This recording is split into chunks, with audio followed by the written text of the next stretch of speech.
Chapter 65. Within the Yuki district, as it was coming to be known by the family and the Uzumaki clan, Hana had made sure their resort would be the talk of not only Uzushio but also all of the elemental nations if she could help it. So they had painstakingly worked not only with Naruto but also the Chinoite clan with customized furnishings, large inviting baths, and comfortable and luxurious rooms fit for nobles and world leaders from every corner of the world. They still planned on only offering their services to Uzushio and their allies for now, but one day who knew? Maybe they would have the chance to open up to even the 5 great Kage? Today they had settled the Uzumaki clan within what they had dubbed the Shadow Suite. Large and open-themed, it featured multiple rooms, a large sitting and greeting area, and a nearly swimming pool-sized outdoor bath naturally decorated with sitting rocks, bamboo sidings, large bath-side seating areas and what looked like an outdoor shower. The master bedroom also features a smaller indoor bath for a more intimate setting, but considering who they were building this room while thinking of, they had no doubts that it would be used by no less than 5 people, ever. So while the bathhouse at large was still mostly empty save the Uzumaki and Team 7, the Yuki still treated it as a dry run for when they opened for business. This also meant, thankfully for the Uzumaki, that they could continue their traditions for the day. This is the life.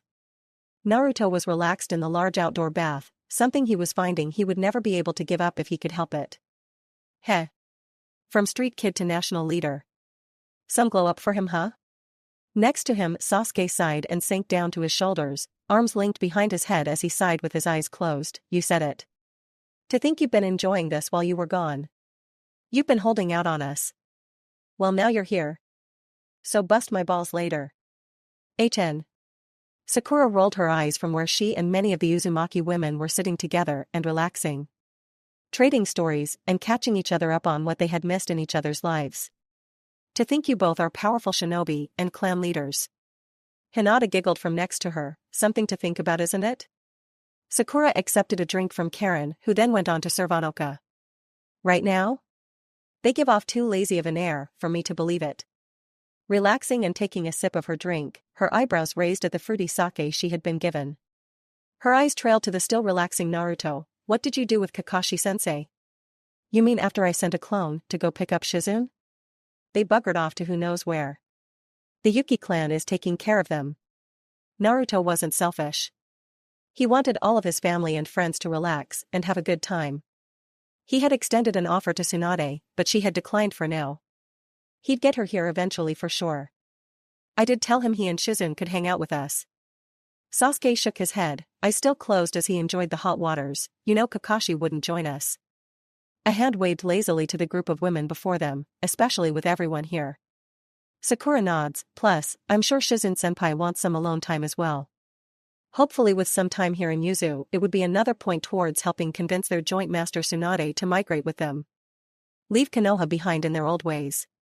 Besides, we have some catching up to do anyway, Jen and Naruto. Grunting, Naruto finally looked at his teammate. I have a bad feeling about how you addressed me. Sasuke couldn't help but smirk. While you were away, we took and passed the next Chunin exams. No issues this time, almost like a certain idiot jinxed us. Like I had anything to do with Orochi team crashing our exam and letting Shikaku loose on Konoha. Naruto grumbled some more before grinning at them, but congratulations all the same. You both earned it. Sakura nods as the girls next to her chat about baby names. Ever think about taking the exam yourself? You're still technically ranked as a genin. Shrugging, Naruto could admit that he hadn't thought about it at all since leaving Konoha. What use was a ranking when he regularly smacked the shit out of everyone him came across?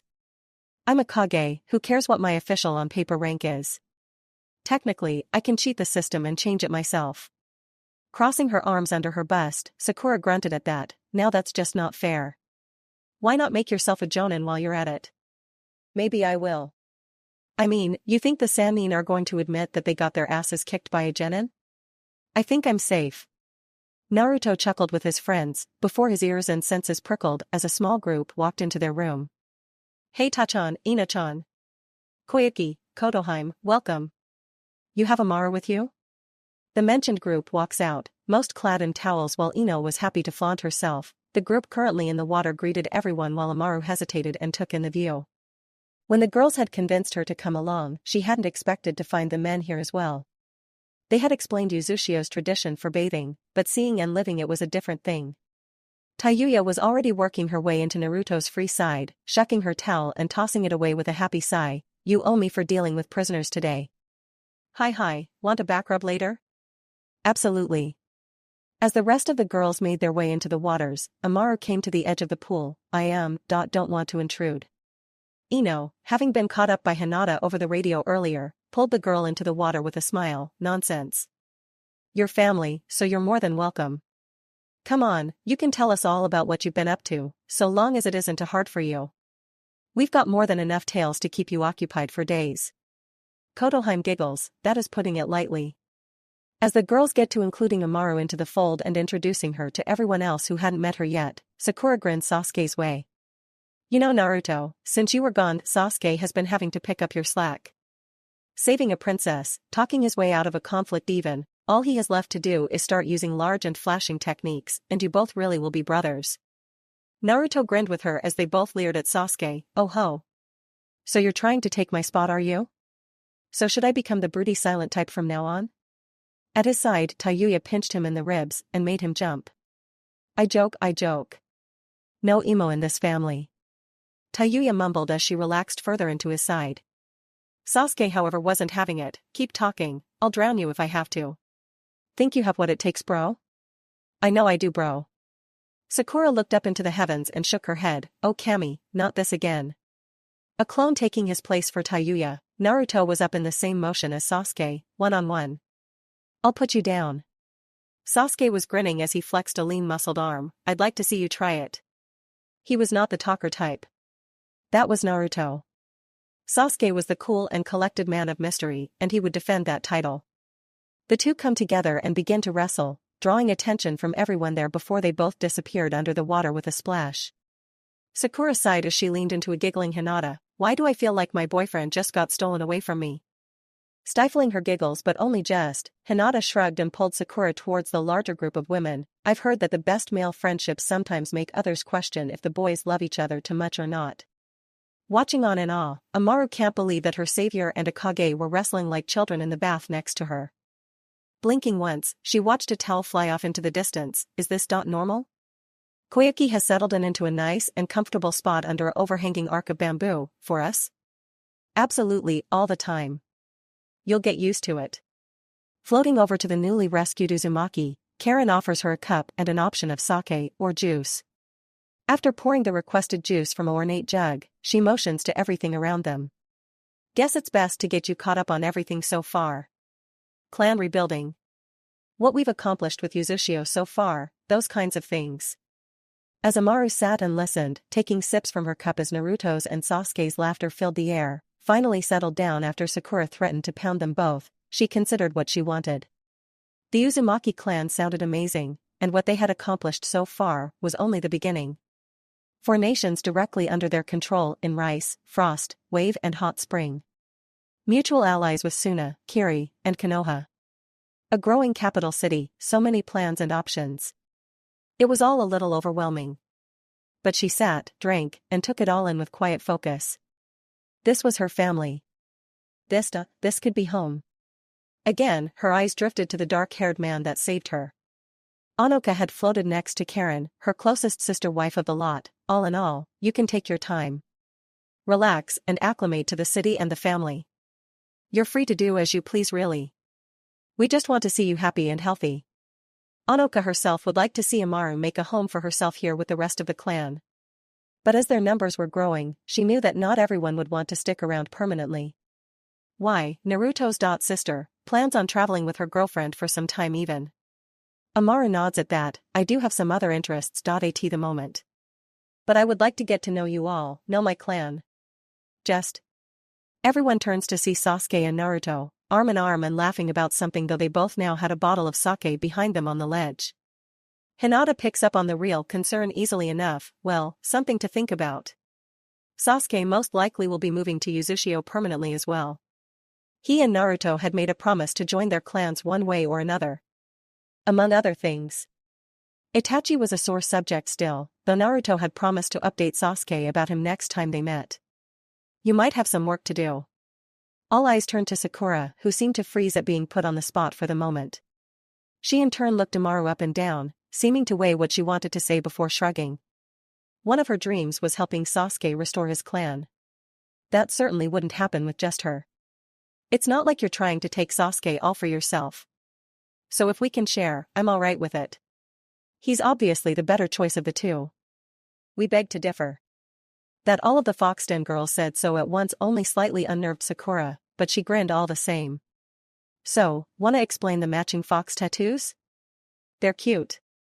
Ino chimed in, left hand coming up to caress her own tattoo along her right ribs. Let's introduce you to Foxden then, and a little project we have going on. Taking a break and passing their bottle back and forth with each other, Naruto and Sasuke watched as the group of girls seemed to huddle even closer together, hushed whispers and giggles filling the air that made them both shiver even though they were relaxed back down in the hot waters of the natural hot spring. Should we be worried, Sasuke? Nodding once as the bottle was passed back to him, Sasuke took a sip. The women are involved, so absolutely. Sasuke in particular was focused on his girlfriend who now had a friendly arm slung over Amaru's shoulders. Think Sakura is going to get us back for all those times you and I teased her when we were starting out as a team? You're the last of your clan, it's not like she'll kill you. Naruto flatly ignored the glare Sasuke sent his way as he leaned back and looked up into the darkening sky. Well, not intentionally anyway. Honestly, you should have expected this eventually. I suggest big meals and energy drinks. Grumbling as he settled in next to his best friend and brother, Sasuke nodded. I did, eventually to me meant a few years. I'm not you. Sighing and taking another sip of the sweet drink, Sasuke handed the bottle back to a suddenly tired-looking Naruto. One love interest is more than enough. Agreed. Both boys' fist bumped before lowering into the water to their necks. Naruto idly watching the first stars beginning to appear in the sky. I swear the girls are taking bets on who can make me collapse from exhaustion first. It's not like I planned on having everyone together like this. Overhearing him, Hinata looked at him from over her shoulder. Stop being so yourself and saving damsels in distress left and right, and things like this won't happen. It's hard work vetting all your potential love interests. Karen pokes her in the boob. Let's not forget who got into a fight with May and really sealed the deal with her. Mao, Karen, we're not supposed to talk about that. Puffing out her cheeks while some of the others laugh, Hinata splashes some water the glasses wearing girl's way. Turning towards her boys, Sakura points at the blonde. Please tell me you aren't really courting the Mizukage. It's not. It's not like that. Really? Karen leans in with a grin. It's absolutely like that. Pouting as the group of girls laugh and return to their conversations, Naruto slumps. It's not fair. Sasuke nods and agrees. Price of being Kage and a clan heir, I guess. You gotta keep me sane through all this, Sasuke.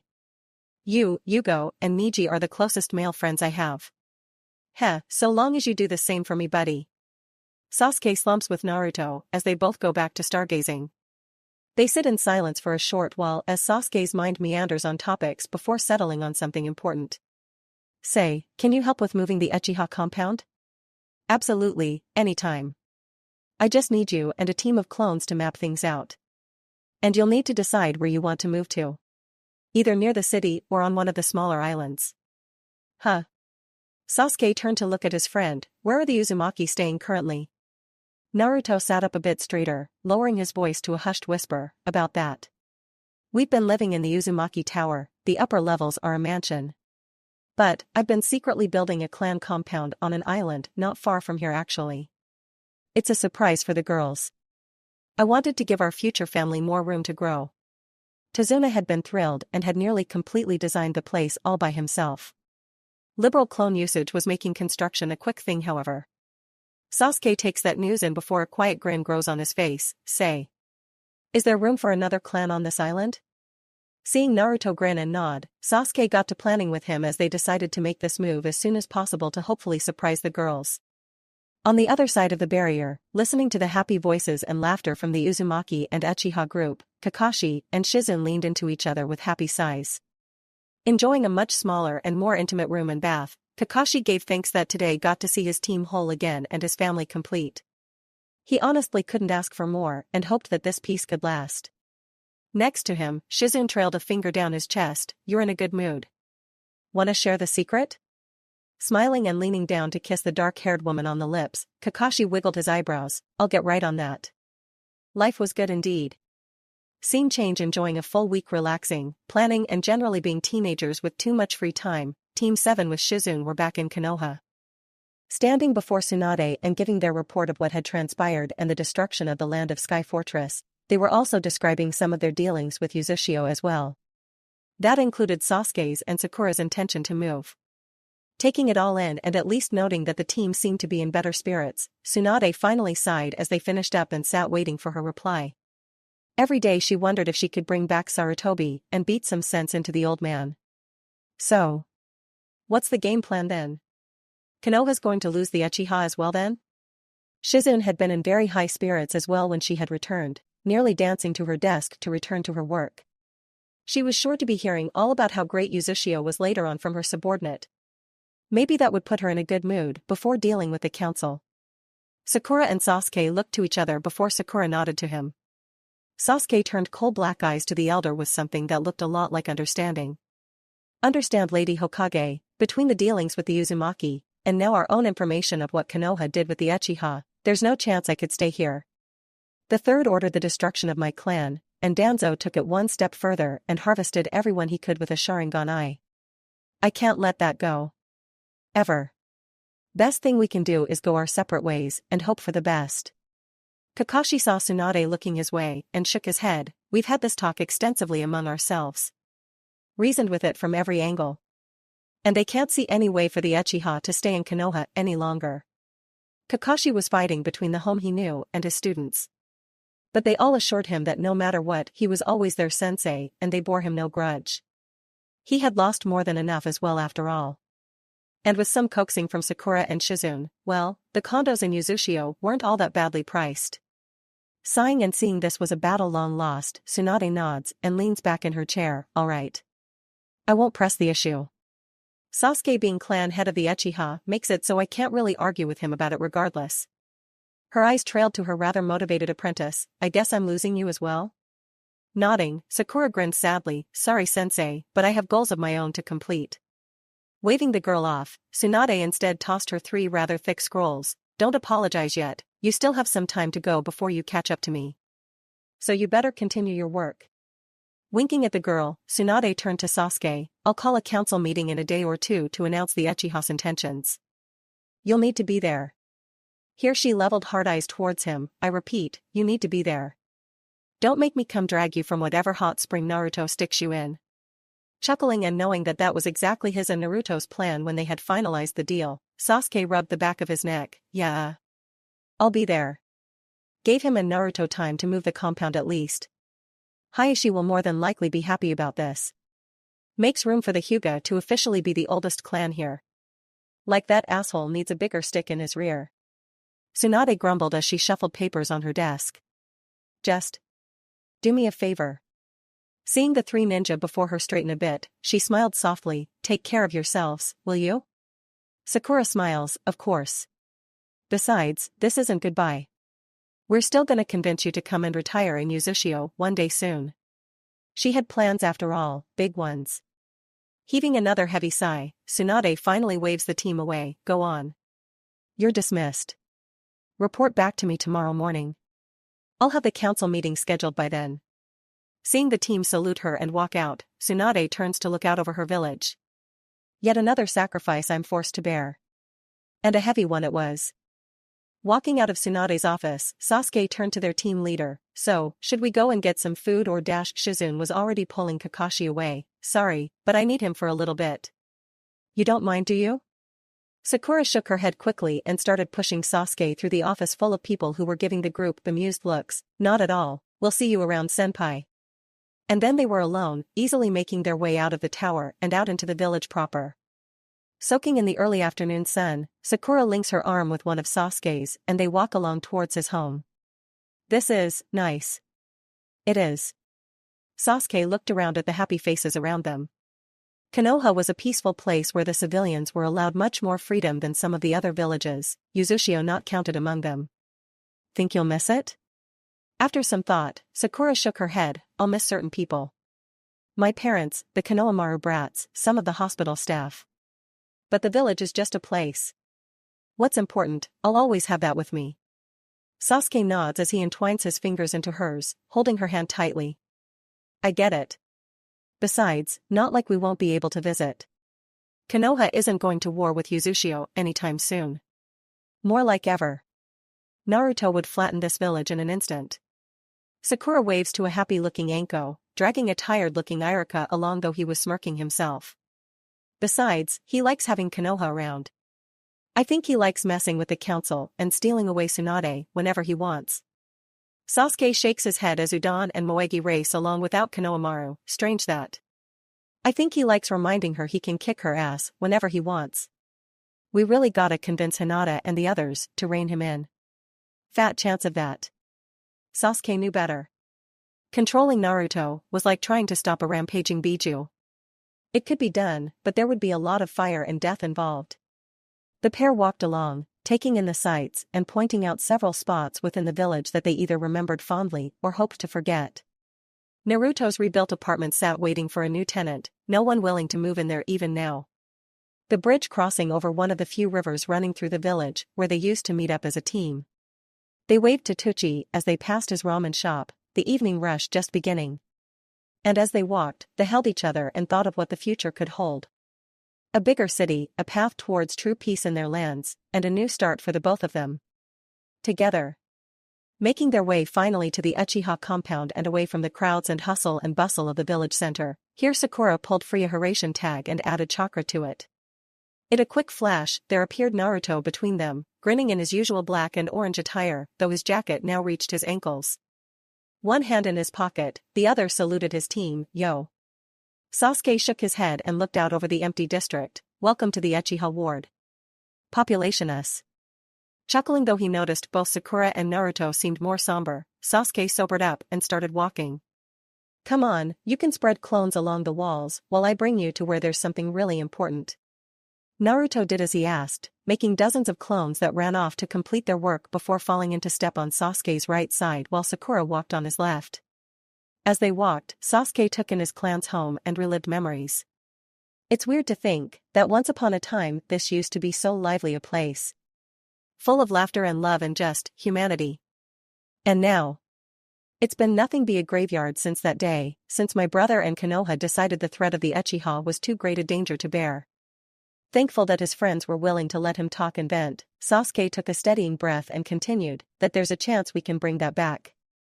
Bring life back to my home, even if it's just little by little, I'm happy with that. Smiling as Sakura squeezed his hand in a show of support, Sasuke turned to look at the oddly quiet Naruto. Just don't go filling the place with crazy explosion using Uzumaki children right away, will you? Keep that to your home. Naruto chuckled and walked with both hands in his pockets. I'll just have to corrupt your children with the beauty that is explosions then. Accepting the light punch to the shoulder, Naruto looked as the buildings gave way to a temple of some sorts. By his guess, they were close to the center of the compound, maybe off by just a bit. Where are we? The Naka Shrine. Where our elders would meet to discuss clan politics, among other things. Sasuke led them on, ascending the steps and leading them inside, past the entryway and deeper inside to where the secret basement opening was located. 7th tatami on the right. Mumbling to himself, he followed his own directions and removed a tatami mat to reveal a trapdoor that he easily opened after removing himself from Sakura's warm embrace. Probably one of the best-kept secrets of the Uchiha clan. It wasn't until well after the massacre and running into Itachi again that I found this place. Leading the way down into the dark and dimly lit basement, Sasuke lit torches with low-level fire jutsu as they walked, Sakura and Naruto close behind. And it wasn't until I unlocked the next level of my Sharingan that I could finally read what was down here. Though bits and pieces are still hidden to me. Here Naruto snapped his fingers as they came upon a stone tablet that appeared much like a gravestone. Eyes shifting into the Rinnegan, Naruto grinned, I remember this. Sighing and nodding, Sasuke stood next to Naruto as they both looked down at the Uchiha tablet. I'm going to assume that your Rinnegan is able to read this writing in its complete form? Naruto nods, reading what he can and comparing it to what the Uzumaki text said. I can. Is this why Naruto left me Danzo? Most likely. Should I wonder why Naruto knew about this place? Naruto shrugged at that, because even he didn't have an answer for that one. His and Naruto's memories weren't the best from that time. Probably tortured out of Danzo. Maybe. Hopefully. In any case, what I've been able to read from this doesn't paint a great picture. Sasuke stood in silence for a time to allow Naruto to read on his own in silence. Sakura stood off to the side, waiting patiently as the tablet looked like nothing more than random squiggles to her. Naruto, however, was beginning to frown, odd. Naruto pointed at a section towards the middle. In the Uzumaki text, our history is pretty much the same, except for here. How so? That was perking Sasuke's interests. Yours says that the Uchiha will be saved by the infinite Tsukuyomi, which I have to say, does not match up with the Uzumaki text. Naruto's face turns grim as he wonders what the difference means. Who was being manipulated here? The Uzumaki or the Uchiha? For what it's worth, the Mangekyo can read most of the tablet, but not all. And considering how my family ended up, I wouldn't put it past someone tampering with the stone in order to get the result they wanted. But why? Naruto continues to read before eventually sighing, at the least, your texts have a name I've been missing. Whose? The progenitor of chakra, the true progenitor at that. Kagaya. That the Uchiha tablet mentions her at all is interesting. More like someone left it on purpose. But why wouldn't the Uzumaki name her specifically like this? Sasuke is now set to thinking about the problem they faced. So what, someone has been tampering with our historical texts then? Which is the truth? The Uchiha or the Uzumaki? Sakura chimed in now, book brain in full swing. There's a chance both texts have portions of the full history of ninjutsu, just two halves of a story. Naruto nods and points at her, that's possible. We know that someone has been manipulating the Uchiha after all, and someone wanted the Uzumaki completely wiped out as well. Seeing Sakura's confused look while Sasuke continued to frown down at the tablet, Naruto spelled it out a bit clearer. Someone worked their hardest to get the Uchiha isolated, and then shunned, and finally executed as a clan, leaving behind only a few living members. But the clan is functionally dead at the moment. The same with the Uzumaki. Isolated, shunned, and executed in mass. That so many of us got away was probably both luck and some preparation. Sighing, Naruto turned away from the tablet. Why would someone want our clans out of the picture though? You texts depict the Tsukuyomi as the Uchiha's last hope, while the Uzumaki texts warn against the end of the world. Sasuke turns away as well, having spent hours before poring over these texts backwards and forwards. That the Uchiha could be saved by any single technique is ludicrous. It would negate all of our hard work and achievements towards rebuilding ourselves up until now. Even if that's just myself and my brother. And why would my clan be willing to overthrow the Konoha leadership if they had something like this in the wings? I think you're correct, something is all wrong with this. Naruto nods, as Sasuke starts to lead the way back to the surface. Naruto does make clones to include this area in the transportation seal. None of it makes sense. Your texts also include information about someone named Madara and recreating the Rinnegan using a combination of Senju and Uchiha cells. It's like someone is leaving a roadmap towards something, not actually saving the Uchiha. Sasuke has to agree, the portion about Madara striking a chord within him. Why would the text have information about his clan's greatest member, or most infamous, depending on who you talked to? In the end, this temple must come with us. Tablet and all. This information is important. Leaving the temple and coming back to the surface, they all stand and stare back at the imposing space as Naruto returns his hands to his pockets while his mind races with ideas and new knowledge, piecing together a puzzle that was still just out of reach. I don't know what's coming, but it's bigger than anything we've dealt with so far.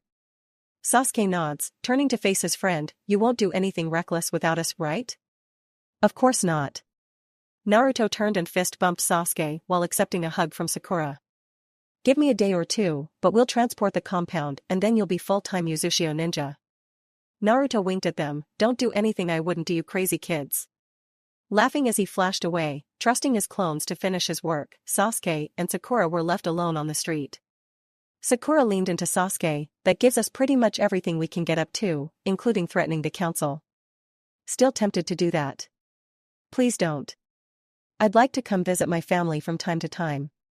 Even if I hate the council as well. Sakura sighs and leans into him, looking up as the sky begins to darken and evening sets in. I know this was hard. Do you need to talk about it? Shaking his head and taking a deep breath, Sasuke puts an arm around her waist and pulls her into him. No.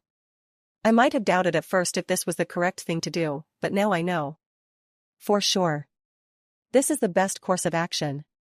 If Naruto and I are correct and someone is trying to manipulate us, the first thing to do is to come together and pool information and resources. understand just what that path is leading us towards. He smiled down to the stronger-than-she-looked Kunoichi. Besides, I have you to keep me on my path. You won't let the ghosts of the past pull me backwards, will you? Of course not. Turning to hug him fully, Sakura sighs in his arms. I'll always be here, to beat some sense into you. It was going to be a long few days, but at least they were moving finally. Scene change. Naruto settled back into paperwork and Kage duties with relative ease after a week of caring exclusively for his wives and helping Sasuke and Sakura move to Uzushio full-time. Dispersing his workload to lower functionaries while focusing on approvals and reports that specifically needed his eyes, he was finding that being more efficient with his work was freeing up his day tremendously. Of course, that only gave the girls more time to try and weasel information out of him. He hadn't told them about his latest project on the small island between Yuzu's main island, the Fortress Island, and the Yuki district. But they were starting to get suspicious all the same. Every morning he left to making literally thousands of clones, and every morning they were worried about his being a little low on chakra because of that. Hopefully they would forgive him for the secrecy. Maybe. Today, as he sat in his office, while off to the side Sasuke and Sakura lounged about and adjusted to the new city life. Both now proudly wearing Yuzu headhands, Naruto could only smirk and mentally tick off another goal of his as complete. Still planning on getting that monster woman here as well? You know it, partner. She's going to break your spine in half when she finds out you're poaching her ninja. She'll get over it. I have a villa built all for her, with enough sake to get even Gamabunta drunk. Your funeral. Shaking his head as Kurama faded back in his mind, Naruto signed a paper allocating more resources to the ninja port and put it in his outbox. Sakura was reading through the Uzumaki texts, while Sasuke lazed about with a more normal book, though even he was beginning to get bored. Somehow I expected you to be blowing up your paperwork or screwing off to get ramen by now. I can be serious, you know. Sakura snorted, not looking up from where she was reading. Forgive me, whose usual mantra for solving problems is more explosives. Sasuke nodded, pointing a finger at the sour blonde, or at the least, I'd expected one of the girls to be in here serving you lunch in a bikini. Naruto considered that one. Why hadn't he thought of that? Maybe tomorrow. Karen would absolutely make it happen. Hinata too, actually. I'm surprised you haven't gone to explore the city today. Finally tired out? Nah. Just wanted to relax a bit today. Sakura and Sasuke had taken Naruto up on his offer to stay with him and his family until things were complete and finished. The idea of boating to and from the Uchiha compound every morning wasn't necessarily a good one. Plus, the Uzumaki mansion had plenty of room and thick walls. Besides, seeing you actually focus is new. Sakura did love having new information after all. Everyone acts like I can't be serious or sneaky. I'm going to have to fix that one day. Sasuke chuckled and went back to his book. I don't think any of us have seen you do sneaky. I can be sneaky. Like a rhino in a china shop maybe. Everyone paused as Naruto's intercom buzzed alive, Naruto hitting the button to answer it. What's up, Hinata? Patrol Team 3 is here. Send M. Waiting and watching his door open, a team of 3 ninja came in. All members of the Hataru clan, Naruto waited for them to come before his desk. Anything new? The leader, a long brown-haired woman in her 20s, shook her head. No sir, Northern Islands are quiet, no movement at the former Summon Research Lab, though volcanic activity has restarted. She handed over her report to him and bowed. Any other orders, sir? Naruto shook his head as he flicked the report into a cubby on the wall with ease. Nope, take your mandatory day off and relax a little. You're dismissed. Your will, Lord Uzumaki. Performing a smart 180, the team was back out of the office and on their way while an exasperated Naruto grumbled under his breath.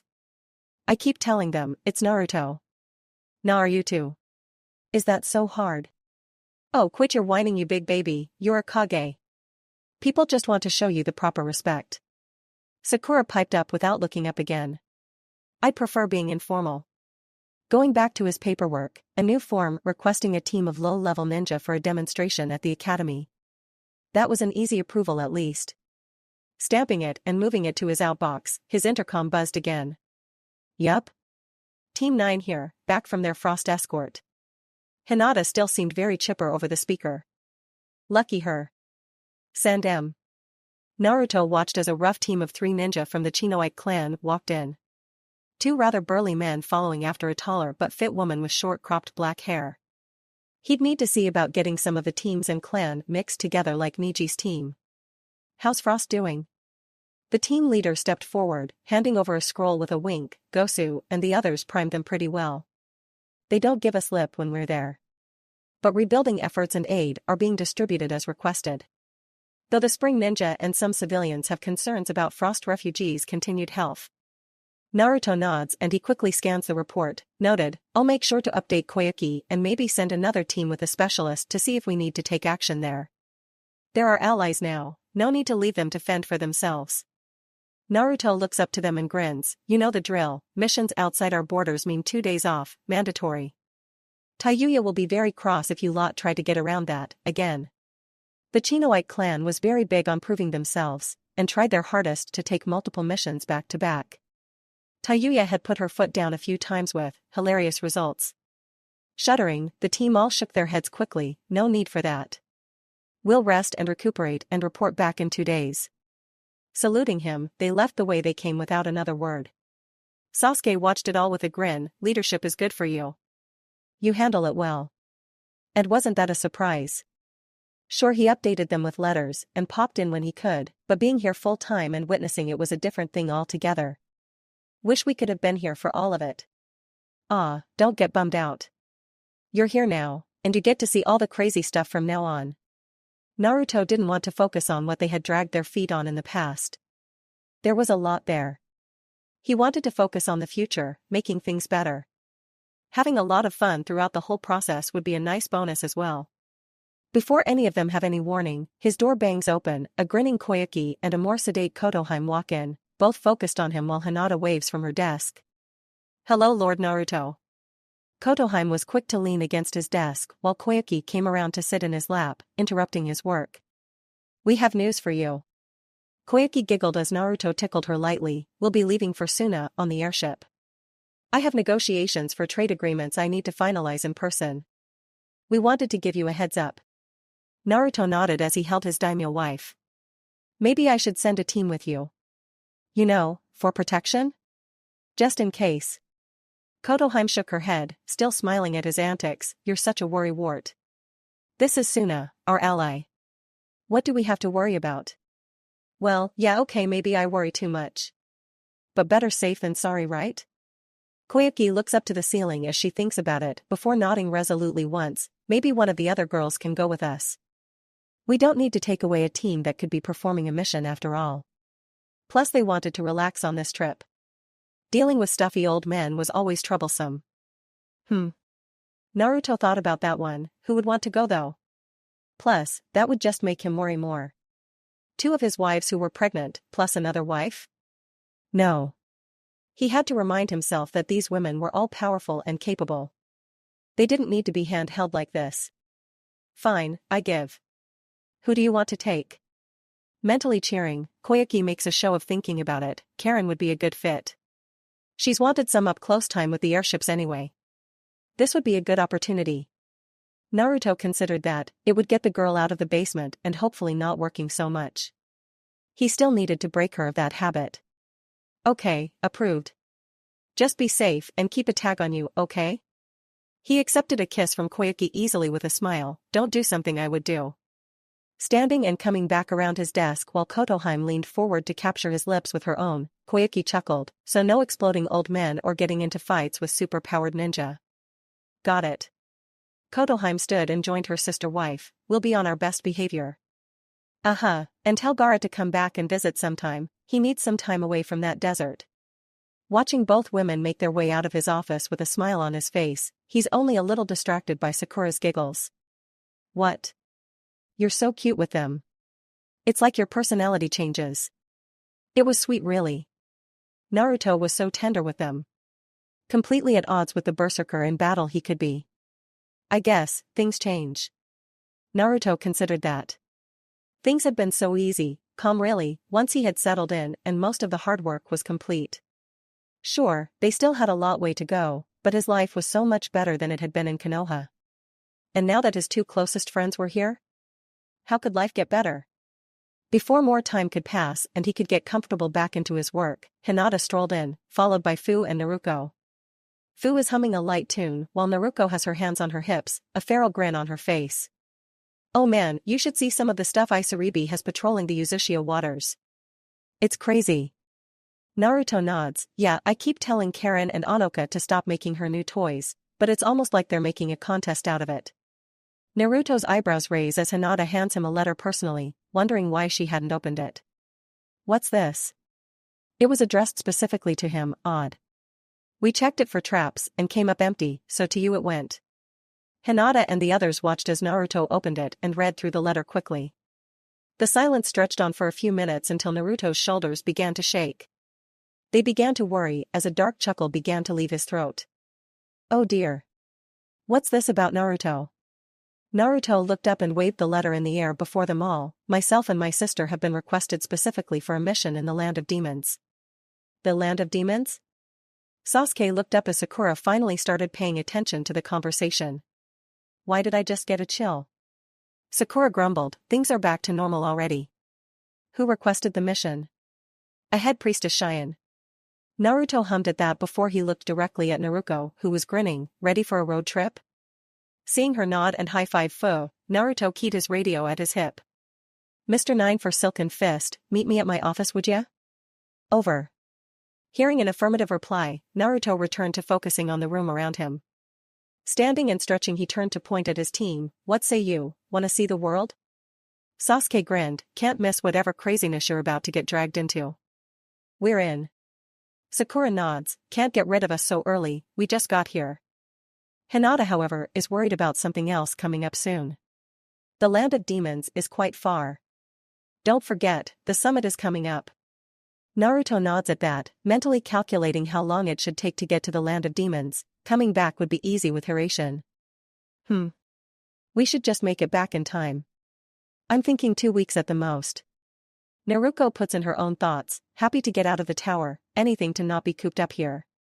It's nice and relaxed sure, but a girl's gotta stretch her legs you know? Fu nods, I'll be right there with you. They had promised to travel together after all. Naruto shrugs, sure. Just keep it down would ya? I want to be able to get some sleep this trip, alright? Teasing the pair and causing Fu to blush. Naruko gives him the finger. What we do is our business. As loud as you are, you make it everyone's business. Naruto scored one for himself as Naruko blushed finally. Put up a silencing seal or something, you know how. Arg, shut it. Just turn your ears off or something. I can't do that you idiot, they don't work that way. Sure they do.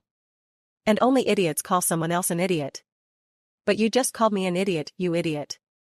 Moron. Ditz. Fight me. Fine. Both twins came together and began to roll about on the floor in a mad frenzy of violence, while everyone else watched on with mixtures of amused and ashamed looks. Sakura and Sasuke couldn't help but sigh, Sakura speaking up for both of them as the blonde pair rolled away from them. Great, now there's 2 of them. Fu looks on with wonder in her eyes, is this how all siblings are? They're so passionate. Sasuke thinks on that one, well, my older brother tortured me into madness. Hinata thinks on that as well, coming to a grim conclusion, my younger sister hated me and would use full-powered juken on me during spars. All of them turned to the wrestling pair of Uzumaki, knocking over chairs as they neared Naruto's weapon wall. Sakura heaves another sigh, are they really the most normal siblings that we know of? Hinata raised a finger, what about the Sabaku siblings? Sasuke sighed at that, right. One of them was a crazed murder boy with a psychotic monster sealed in his gut, the older brother has a thing for makeup and dolls, and the sister is a super violent tsundere. Hinata thought some more on that before sighing, point taken. From the doorway there's a low whistle and most eyes turn to see Tayuya relaxed, but dressed for work. What did I miss? Up instantly, and tossing his sister to Fu who scrambled to catch the surprised blonde, Naruto was grinning with his hands on his hips. You've got the chair for a little while. I've got a special mission to take on. Wait a minute. Tayuya wailed and came up to start poking him in the chest. You said you weren't going anywhere for a while. You said it yourself. Your lips. Seeing his eyes not changing, she pulled out her newest weapon. Pouting. Come on. You can't leave your newly pregnant wife all alone. You have to stay. Eyes wide and watery for full effect, Tayuya was not giving up without a fight. Rolling his eyes and sweeping Tayuya off her feet and into his arms in a princess carry, Naruto grinned and pecked her on the forehead. How about this?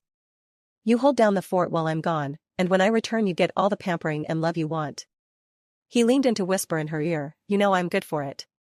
Blushing as he whispered a bit more into her ear, too low for anyone else to hear. The redhead gave up the fight. He wouldn't leave if he didn't feel like he absolutely had to after all. Okay, fine. But you better hurry back. I'm sure Hinata warned you that the summit is coming up, and I am not attending that. Kissing the woman fully on the lips while Naruto gagged, Naruto let Tayuya down and thumped his chest with a fist. Don't worry, I won't be missing that summit for anything in the world. I have something to do there specifically after all. Sakura pumps a fist in the air, road trip. Fu leans over to Naruto, she seems like fun. Naruto grins, you have no idea. Sliding up between Sasuke and Sakura, Naruto slings her arms over both of the teen's shoulders. We're all just bundles of fun, aren't we? Naruto sighs and prays that this isn't a sign of things to come. Please don't flirt with my friends. Flirting? I'm not flirting. Naruto grinned as she pulled Sasuke and Sakura closer, not yet at least. Sakura was blushing as she tried her best to get out of the surprisingly strong grip. I blame you, Naruto. That's fair. Naruto was the reason Naruto was around after all. Well, mostly. This was shaping up to be a long trip. Scene change, stumbling upon a cave system in the middle of nowhere. Riptide Team 1 has found the Akatsuki hideout where they believe Utakata is being held. It had been days of tracking, chakra sensing, and some good old-fashioned luck, but here they were checking over their weapons and making sure they were as ready as they could be. They didn't know who they would be encountering inside after all. Yugo turned to Hataru as Sasami unsealed her Kusarigama and checked the chain links for damage, while Kin checked over her various Senbon and ninja wire. Yugo was most of all worried for the fretting blonde. No matter what, if things go wrong, you are to leave right away. Head for Uzushio, give them the code that we gave you, and you will be able to entreaty with Lord Uzumaki. Hataru nods slowly, I'll do as you say, but let's not have it get to that. Her goal was to find her sensei, rescue him and leave as quickly as possible. Fighting wasn't on her to-do list if she could help it. Nodding and turning to take the lead, Yugo leads them into the rocky and humid cave. Dark save for a few torches every dozen meters or so. There are 2 chakra signatures ahead, one is weak, while the other is a bit odd. It's hard to place. Kin nods, so long as they're human I can liquefy their organs. Sasami shook her head, we really need to get you a different weapon. I think it's great.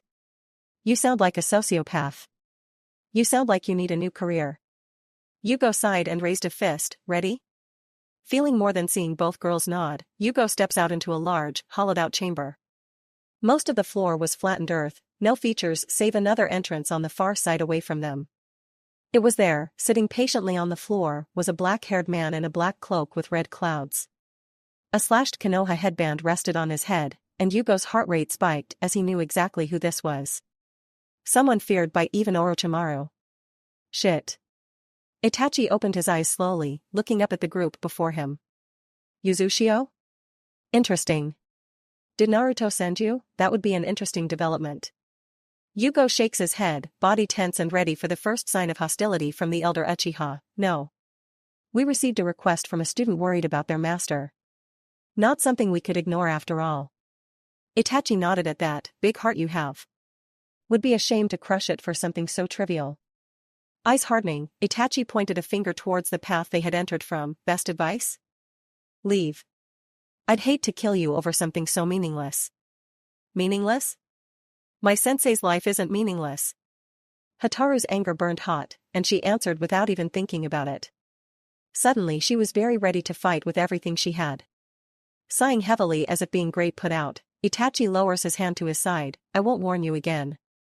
You start this, and I will kill you. Yugo saw Kin and Sasami ready themselves and did the same. We will not abandon a mission that was given to us. That struck a chord with the older ninja, and Itachi finally actually focused on the group. Your mission, So be it. Just be aware, you're many years away from being even close to measuring up to me. And then his eyes shifted.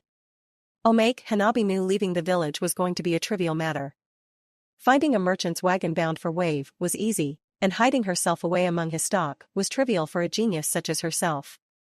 A letter carefully hidden back home, but that would be found by her father in a few days, had been pinned so that he wouldn't worry over much.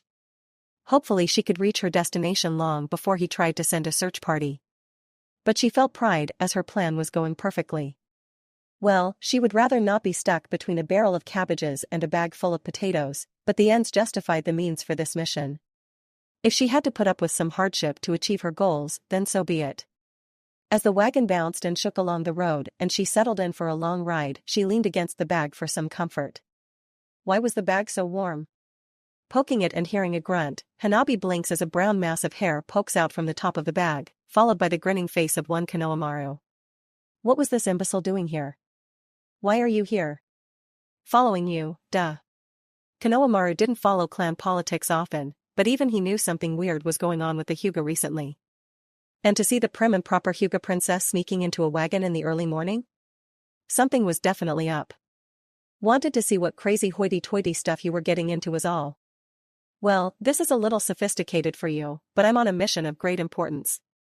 It would be best if you returned to the village. Sure of herself and her goal, she had no qualms about sending the brat away.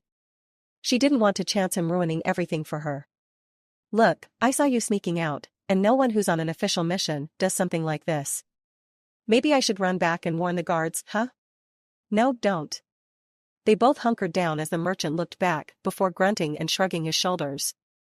Voices now in harsh whispers, Hanabi pointed at Konohamaru. I'm going to find my sister and her stupid husband and drag them back to Konoha.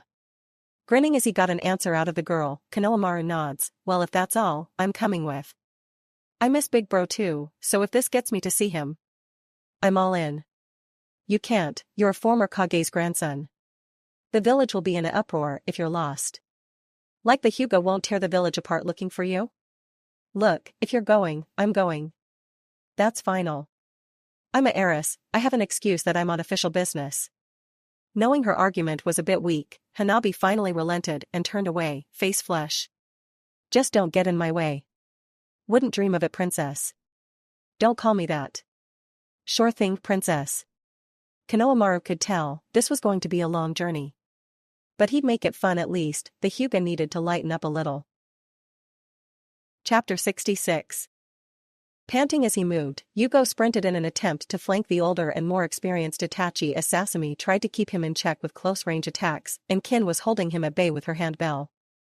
Even now as Yugo watched, she rang at once and a tone sounded. In an instant a furrow dug its way through the earth where Itachi had previously been standing, back flipping away and out of harm's way with Sasami hot on his heels with her Kusarigama chain and weight shooting towards him with a flick of her wrist. Idly Yugo noted Hitaru working her way around the battlefield, trying for the opposite hallway they had seen upon their entry to this place. It was the only area her sensei could be, and her duty was to find him after all, not fight. Itachi worked to keep a small grin off of his face, using one chakra-filled kunai to keep the sickle end of Sasami's weapon away from him easily. He had to admit, she did have some talent, and given a few more years she might just offer a challenge to him. But today was not that day. Leaning away as again she launched the weighted end towards his face, with a spin he buried a foot into her midsection, sending her away and clearing the space around him. Senses tingling as chakra gathered, a quick kawarimi carried him away as the area he had been standing in was reduced to a crater. Ears ringing from the blast of sound, he wondered how a handbell could become such a devastating weapon. Was she a former sound ninja perhaps? Seeing the black-haired girl smirk, Itachi lazily flicked a pair of kunai her way as he dove away from an arm that had been transformed into a living scythe. Again more earth was reduced to rubble, and he noted that Kin was able to flip away and maintain her distance from him. Sharingan blazing, he considered his options as he was yet again engaged in close combat by the orange-haired Sasami. He couldn't find fault in her focus at the least. With a thought, he began to mold chakra in his chest. Ducking low to the ground in a split, Kin let a low-yield fireball sail over her head before spinning back onto her feet. Molding chakra and performing a shunshin to get away from Itachi trying to close the distance with her, Kin launched a few senbon along the ground, bells tinkling as they landed as she quickly came to the conclusion that Itachi was playing with them. He may not be smiling, but he had an air of lazy boredom. Molding chakra through her bell and mixing in wind nature chakra, she again launched another supersonic sound wave in his direction. She watched as he flipped away with ease, before another fireball was sent towards Sasami, who was forced to abort her attack in order to escape. Yugo had no such problem this time, skin dark brown and thick. He powered through the fireball to engage Itachi with heavy hammer-like hands. Massive blows cracked and cratered the ground, but the agile Uchiha weaved and dodged around them with all the ease and finesse of a dancer. A short sequence of hand seals and Itachi palmed a hand on the ground, a wall of earth rising up to slam into Yugo's gut and launching him into the air to give Itachi room to move. With some breathing space, several shuriken were launched Sasame's way, forcing her back to dodge and weave to avoid the unpredictable storm of weapons. Kin waved her bell again with a ringing tone, sound wave dispersing the weapons, before launching more Senbon towards the Nukenin who was now looking her way. A kunai flashed up, knocking away her weapons before being launched her way in return even faster. A kawarimi with a rock saved her, but frustration began to fill her being. Were the three of them really no match for the Uchiha murderer? Completing a final evasion and landing next to Kin, Sasami was frowning as she brought up her weapon into a defensive stance. He just might be out of our league. It felt like she was getting tossed around like a rank amateur. Kin began to increase her handbell tempo, going for more low-powered sound blasts instead of the massive area-destroying type. You worry too much. Building up sound waves and amplifying them in a cone in front of her, she finally captured Itachi in a resonating space, the ground beginning to crack and break around him. Smirking as Yugo landed next to her, she began to pour on the chakra as her bell chimed nearly constantly. Now, see now? Winking at Sasami, she turned to focus on Itachi. You're stuck here, Uchiha. You better give up, before I rattle your organs into mush. Bell now almost a constant ringing, she worried that her chakra might not hold out for the full duration of her attack. Stuck in the cone of sound-based destruction, Itachi finally smirked as he looked at them. Cloak whipping about him and hands coming up slowly with some struggle, there were suddenly kunai in each hand before in a blink he was between them. A roundhouse kick caught Kin full in the chest, folding the young woman and sending her away to immediately halt her attack. Before her body even had a chance to return to the earth, Itachi was already turning to attend to Sasami. Remember, you brought this on yourselves. He was forced to dodge around several enraged attacks from the orange-haired girl, alternating between a furious dance with her chain and heavy slices from the kama. Quirking an eyebrow as the girl still couldn't seem to get the hint that close range with an Uchiha was a bad idea, he finally let her overextend an attack, tripping her up and weaving around to her back. Almost delicately, but faster than most could follow, he drove a kunai into her shoulder, to the hilt. Watching her drop like a stone as her weapon dropped from slack fingers, Itachi considered actually finishing her off, but decided against it. Instead, with a kick he picked up her body and held her in front of himself and against his body, a single eye focused on the enraged Yugo who had transformed again into a hulking mass of muscle. Keep it up, and I'll snap her neck. Watching Yugo freeze and maintaining a line of sight with the downed Kin, Itachi nodded once as he felt the woman in his grip tremble. Now then, since you're so set on continuing this, I have questions for you. You're in no place to refuse. Waiting and seeing Yugo nod once, body visibly trembling, Itachi hides another pleased grin. Are you really here on your own, or did Naruto send you? Yugo shook his head, watching Sasami's blood drip on the ground. Naruto did not send us. Will he come if you leave? He does not know you are here, so that's unlikely. Itachi thought about that one. Even if Naruto did find out his location, by then he would most likely be long gone. Do you know, has Sasuke rejoined Naruto in Uzushio finally? Sasuke was closest with Naruto after all, it was only a matter of time before he left the leaf. Yugo shook his head, he has not done so yet. At least, not when we left on our mission a few weeks ago. Another hum leaving his throat as he traced a kunai along Sasami's throat, Itachi considered again if he should just end them. Truly such folly. Attacking a foe so much stronger than yourselves, and for what? I am no threat to you after all, nor your country, at least not yet. Grunting in his grip, Sasami can feel a trickle of blood beginning to form from his kunai digging into her neck a bit. I promise, we're just full of surprises. A thin chakra string still connected to her kusarigama, with a twitch of her fingers, the weighted end is sent towards his head. He evades and then deflects it easily, though he is forced to let her go in the process. Watching her turn in an attempt to continue her attack as Yugo roared his way, he stepped in to drive a front kick into her chest. Feeling ribs crack and maybe break as he sent her tumbling away to land in a heap, he was put into a backwards evasion as Yugo went full force into attacking him head-on. Arms changing on the fly, Itachi marveled at just how many forms they could take. One moment, two giant arm blades, the next a pair of clubs, and a third saw one arm become a shelled shield that blocked a kunai from him, while the other became a spear in an attempt to impale him. And yet, for all the forms and ferocity, Itachi still had no problems weaving and dodging around all of Yugo's attacks while looking no more pressed than if he was out for a jog. You can see this is futile, yes? Itachi leapt as a heavily muscled leg drove down into the ground he had been standing on, a wide crater forming before Yugo launched himself even faster after him. Surely you all see this? You can't kill me. Hurting me is off the table even. Getting no comment from the enraged teen, Itachi leveled a bored look his way. Perhaps I am being unkind. What kind of mental state must you be in after seeing two people so obviously important to you nearly killed? Ducking as another spear raced by over his head, Itachi put much more force and chakra into his next strike. A rising kick buried itself into Yugo's chest, this time absolutely feeling ribs shatter before his body is sent to crash into the far wall in a shower of dust and rock. Sighing and taking up a lazy stance, Itachi considered the field before him.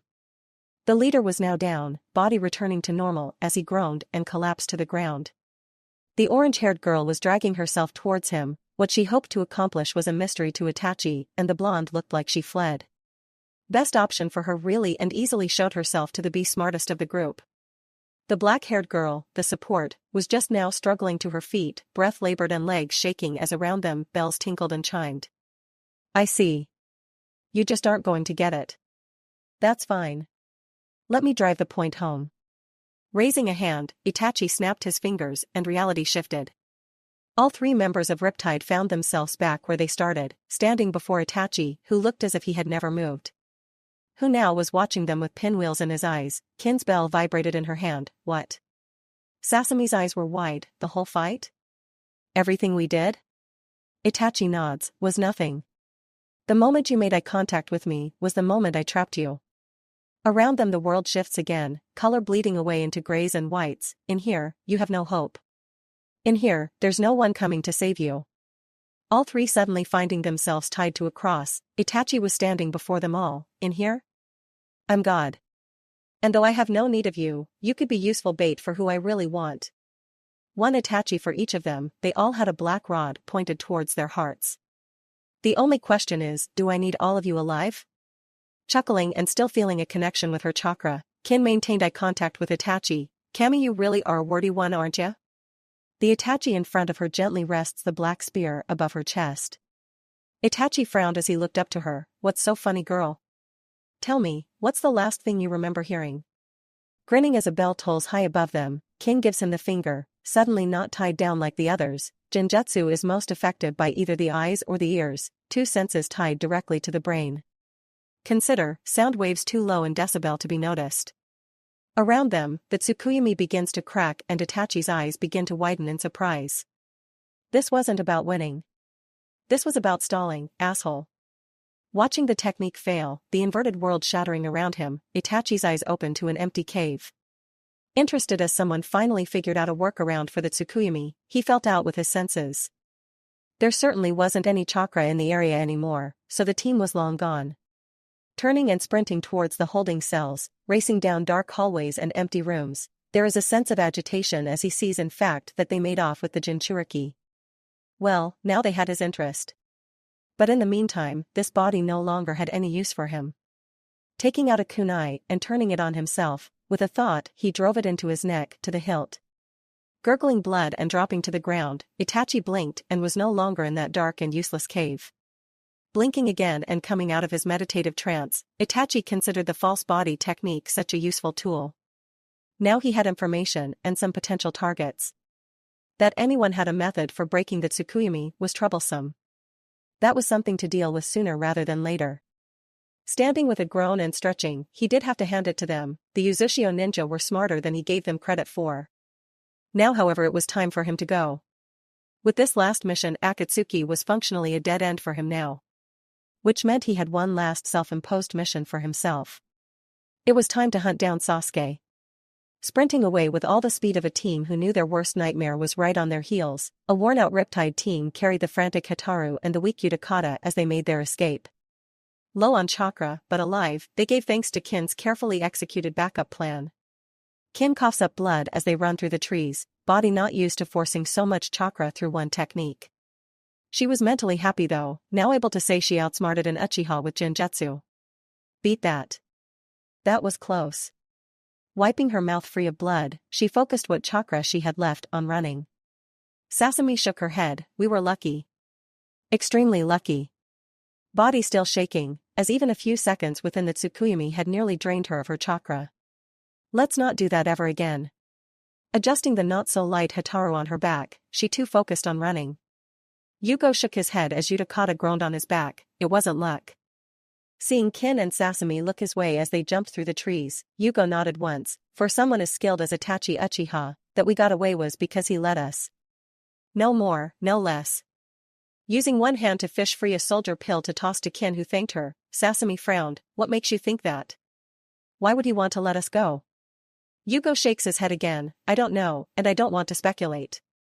Let's focus on getting as far away from this area as possible. As far away from the Akatsuki as we can. Seeing the team struggling and weak, Hataru firms herself and speaks up. My clan home is not far and I gave my word. We will follow you for this, so the least we can do is allow you to rest within our home. The Tsuchigumo village is not far from here. Sasami holds up a hand and gives the girl a thumbs down. No can do. If there's a chance we're being followed, we only have one place we trust to go for safety. Especially with a threat like Akatsuki. Kin finishes taking down the soldier pill, before grinning. It's straight to Uzushio for us. Just hope Uzumaki-sama isn't mad at us for this. Yugo sighed. He really is rubbing off on all of us. Kin grinned as she flipped through the air to look at him. You worry too much. Sasami could already feel the lecture coming from the blonde leader of the Uzumaki clan. You don't worry enough. It was going to be a long journey home at this rate. Scene change, the ocean was calm and the waves low as a merchant ship made way for Kiri. Today was bright and sunny, cheery-looking clouds floating above them as their ship was followed by a small pack of gulls. This close to land, they probably assumed this was a fishing vessel, but they would find no easy meals here. No, instead, the captain was offering food to their two castaways. Tobi and Kuratsuchi had been found and rescued by the helpful ship who had seen their signal fire. Well, he had assumed it was a signal fire, such a large construct of wood and dry leaves had to be such. So how did you find yourselves on that island anyway? You're nearly at the northern edge of Uzushio waters. Tobi sighed as he considered that the only reason they had been saved was because Kuratsuchi burned down their only shelter. What incredible luck, really. It's a really long and somehow impossible story. But thank you all that same. Not even having the energy to keep up his playful persona, he was happy to finally be back on track.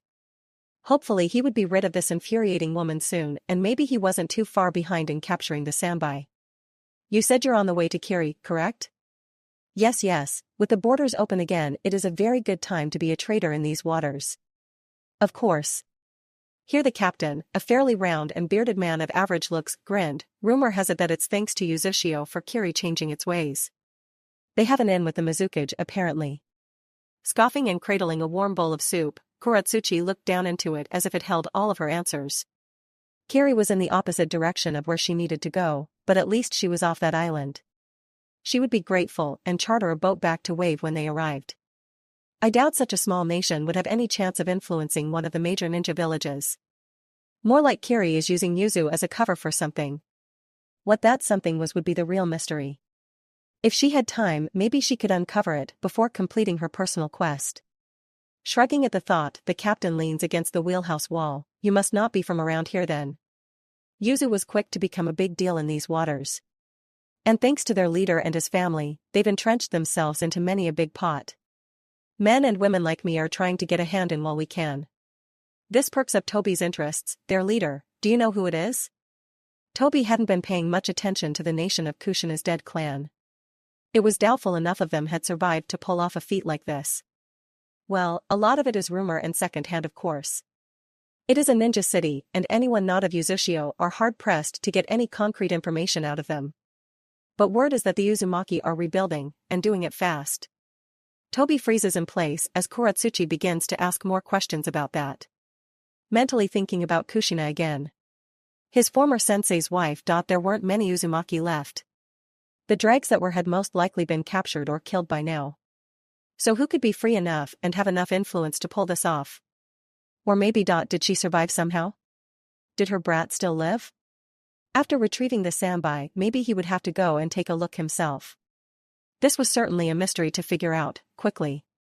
Any collection of Uzumaki could ruin everything.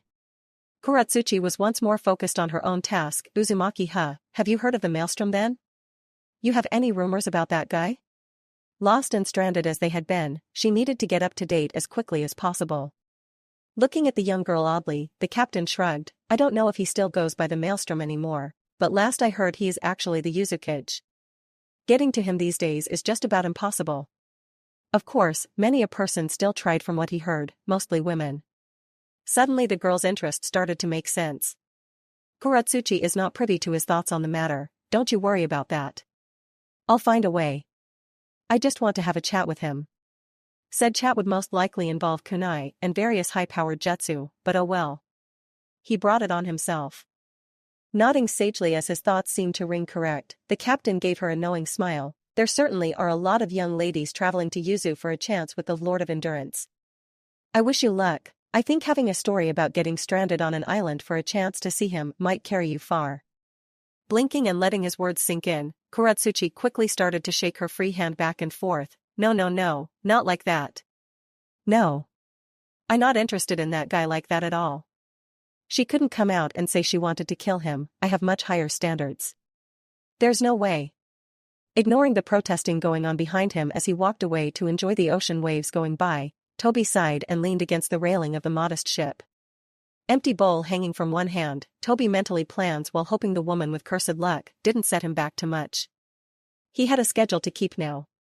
Scene change, Naruto wanted to say traveling with his team was just as amazing as it was when they first formed up. Team 7 was back together and ready to raise some hell. However, he now had to include his not-quite-human sister and her girlfriend. While Fu was a bundle of energy and easy to get along with, Naruko was her own collection of issues. Said girl was jumping through the trees with them, nestled nicely between Sasuke and Sakura as Naruto and Fu led the way. So, still a no-go on some fun time? Sakura really wished she could toss the girl into low orbit. Once again, no. I'm not sharing Sasuke with anyone else. Amaru was a special case. That was more than enough. Naruko leaned in a bit closer to her. What if I was more interested in you instead? Seeing the pinkette blush and edge away, Naruko scored a point for herself. Fu certainly can vouch for my talents. Rolling his eyes as he could hear what sounded like a battle going on ahead, Naruto looked back to his friends. Knock it off, Naruko, we have work to do. You're no fun. Catching up and bounding through the trees next to Fu, Naruko gave her brother the finger. You can't say you haven't considered it. I can say, absolutely with 100% certainty, that I have not thought about banging my best friends. Naruto sighed and shook himself, focusing instead on the noise they all could now hear ahead. We don't have a lot of details right now, but we should be coming up on the shrine holding Cheyenne and her people. Sasuke nods, coming up to just behind Naruto's right shoulder. If she dies, I'm pretty sure we can consider that a mission failure. Smirking as they broke the tree cover to find a large compound designed much like a daimyo's mansion under attack by what looked like a detachment from a local army, Sasuke begins to pull his sword free. This looks fun. Naruto nods. Naruko, Fu, take on the army and help where you can, we're going to find Cheyenne. Fu cheered and formed her wings, with her Biju's help. On it. Clasping hands with a grinning Naruko, as Naruto and the others raced away and went up and over the defensive wall. Up into the air Fu went, now within distance to see that the attackers weren't alive at all, but instead stone golem of some sort. Naruko was already frowning about that, a finger to her chin. They don't look as advanced as the golem Karen and Anoka can make. But there sure are a lot of them. And the chakra is weird. Something within Naruko was pulsing, resonating with the chakra in the air. That small part of her she had started to ignore, the part that screamed and raged that she should be able to generate chakra, was suddenly awake and curious. Let's put them down quickly and get back to the others. Unsealing several smaller bomb scrolls, Naruko was ready to fight. Fu noticed this and nodded, winding up and tossing the long-haired blonde forward. Give em hell, Nachon. Her explosions were always such pretty colors. Over the wall and homing in on a grouping of strong chakra signatures, Naruto and company flew over tiled rooftops and surprised guards. Ahead of them was what looked like the inner sanctum, where they could see a group of 4 ninjas standing over 2 downed men and 1 pale woman who looked more than a little afraid. Eyes shifting into the Rinnegan, Naruto dug into his power, thrusting a palm forward quickly. Shimmer Tensei. Watching the 4 ninja rocket out of the rear of the shrine, blowing through the wall in a shower of dust and debris, Team 7 alighted upon the floor and stood over the wounded. Naruto stood over the pale-eyed woman, wondering if maybe this was Cheyenne. Sakura was already kneeling, beginning to tend to the bloody guards while Sasuke walks up to stand next to Naruto, watching the hole in the wall for the return of the enemy ninja. Any chance they take the hint and run for it? Sasuke couldn't even keep a straight face, smirking as Naruto chuckled and shook his head. Does anyone ever take the hint? True enough, the enemy team returns through the wall, all 4 standing against the 2 of them with hate in their eyes. Naruto took them in, all 4 of them wearing thick white robes that covered most of their bodies. There were 3 men, and 1 lone woman, who was sporting a rather bloodthirsty grin at the moment. One of the men, sporting white hair and a muscled frame, was chuckling and walking forward to stand at the front of the group, while another with longer pink hair grumbled too low for Naruto to hear, making the last man, a stern-looking guy with long blue hair, to chuckle a bit. All in all, Naruto wasn't ready to consider them a threat at all, but they did attack his client. Look, I don't know who are you, but you can leave. I have business here, and Uzushio doesn't take kindly to anyone interfering with that. So leave peacefully, or die. Eyes shining as sage chakra began to course through him, Naruto couldn't help the smirk that tugged at his lips. Either option works for me. Kusuna had considered this an easy mission from Lord Yomi. Attack the shrine, kill the priestess, and return to help unseal the Morio. Easy enough. Her guards weren't ninja after all, and the stone army would keep everyone else busy. But now they had some nobody here to get in his way. Sorry friend, but we have a mission to complete. He'd figure out how the guy knocked them all away later. Probably have to pull the information from his corpse in the end. Jitai, take them. Chuckling, the white-haired man cracked his knuckles and nodded, got it. Chakra swelling up to upper Jonin levels, the very earth responded and a giant dragon of earth began to build just outside the wall behind them. I'll bury you in an instant and then we'll kill the priestess. Knowing they had a moment, Naruto turned to Sasuke, wanna shoot for it? Sasuke rolled his eyes but nodded, sure. Holding out a hand, they both pumped their fists 3 times, Jan, Ken, Pon. Both hands fell, Naruto putting down a paper while Sasuke smirked at his scissors. Gotcha. Definitely not pouting, as real men didn't pout, Naruto powered down and let Sasuke step ahead, hurry it up. You don't want me to get too bored. Sasuke nods, turning to take in the frustrated-looking ninja ahead of them, yeah. I'll make this quick. Jitai was nearly foaming at the mouth, his technique finally finished building, you dare mock me. I'll show you who will make this quick. The dragon flew over his team's heads, straight and true for the 2 ninja opposing them and hopefully the priestess as well. He'd get credit for killing her in the end. Sasuke was already moving, sword drawn and lightning coursing along its length. Activating his Sharingan, he finds it easy enough to cut apart the dragon of earth to render it useless, the chakra neutralized by his lightning. Continuing forward as the rock and earth fell to the floor, in a burst of speed, Sasuke is at Jitai's back. You're much too slow to be a problem for me. Sword plunged backwards, it erupted from Jitai's chest to skewer his heart cleanly. Chakra fading, Jitai stared down at the blade coated in his blood. How? He was blessed by his lord's chakra, how could he have been defeated so easily? Sasuke shrugged, eyes never leaving the other 3 team members that had backed away with his sudden movements. You just aren't as strong as you think you are, that's all. Pulling his sword free in a spray of blood, Sasuke didn't even look back as the man's body dropped to the floor, blood pooling under him. Well then. Eyes hardening, Sasuke took another step forward, who's next? The pink-haired Kusuna was already turning away, we'll be back. We'll complete our mission. And then they were gone, leaving Team 7 alone with 1 dead body and lots of questions. Sasuke sighed, flicking the blood off of his blade in a flourish before returning it to its sheath. Well, that was anticlimactic. Naruto nods, tracking their chakra with his eyes before letting his Rinnegan fade back into his normal blue. It's fine, things never are this easy, and they'll be back. Turning to the woman staring up at him with something close to awe, Naruto grinned and held out a hand. Naruto Uzumaki, I take it you're Cheyenne? Hand gently grasping her own and helping her to her feet, Naruto missed her blush as he turned to Sakura. Need any help over there, Sakura? Nope, almost done here. Sakura ran green hands over the downed body of a brown-haired man wearing glasses. He groaned, but was conscious at least. You okay? What's your name? Teruho, and yes, thank you. If not for you, I would be in grave danger.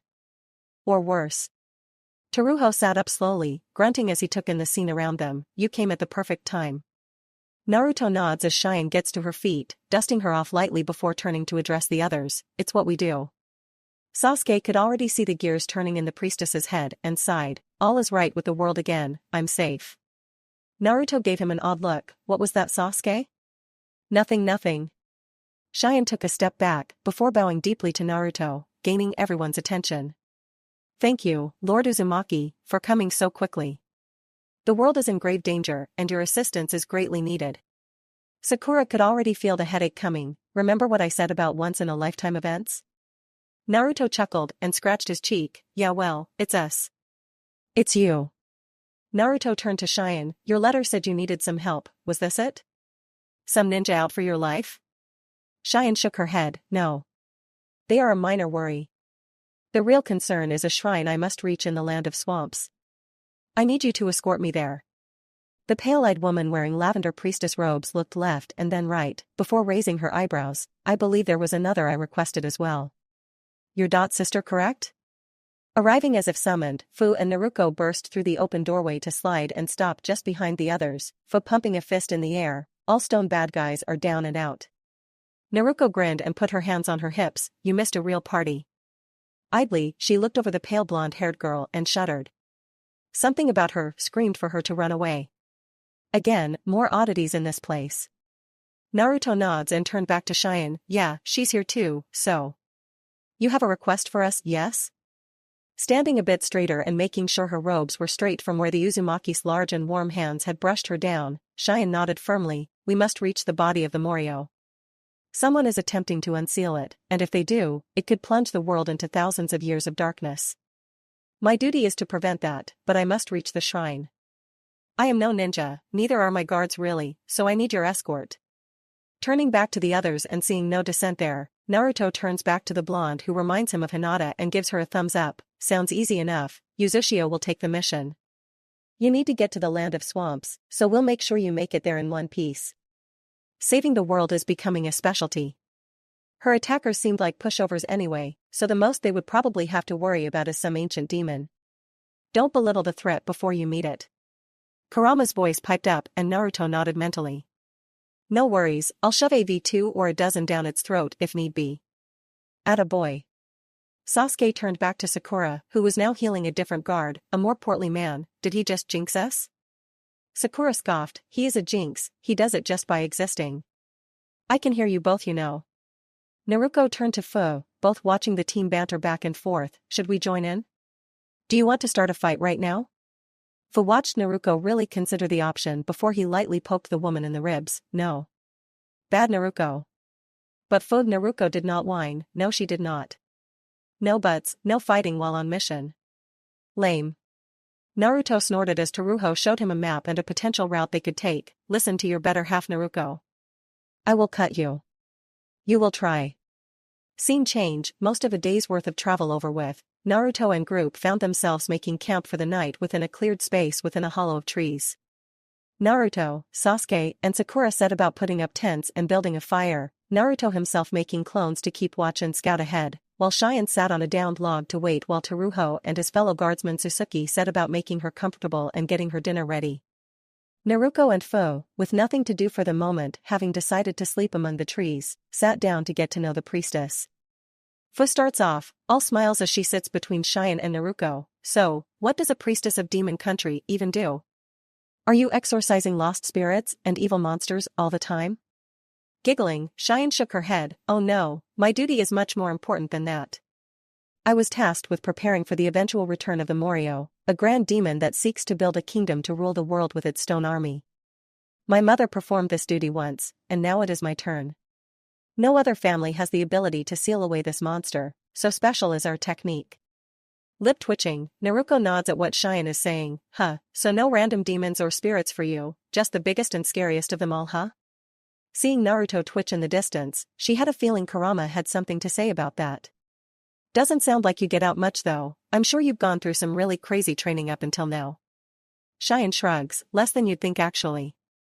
Most of the ability is in my blood after all, and I was forbidden from training as a ninja in the first place. Here something in Cheyenne slips through, face becoming a bit less put on as she stared up into the evening sky. I somewhat envy you, to be able to travel and see the world as you do. I only have my little corner to see, and not much of it at that. Fu and Naruto looked at each other before turning back to Cheyenne. We understand actually. Fu pointed to herself as Cheyenne turned her eyes to her. I actually had never left my village until I joined up with Naruto and Uzushio. It's actually one of our shared dreams, to travel and explore the world. To see everything that it has to offer. Cheyenne watched them, seeing the odd feeling Naruto nod brought her some comfort. Well, I'm sure you'll be able to achieve that dream one day. Her vision played before her eyes again, twin blondes racing ahead, a giant multi-headed dragon roaring into the sky, and then nothing. Dreams are to be cherished.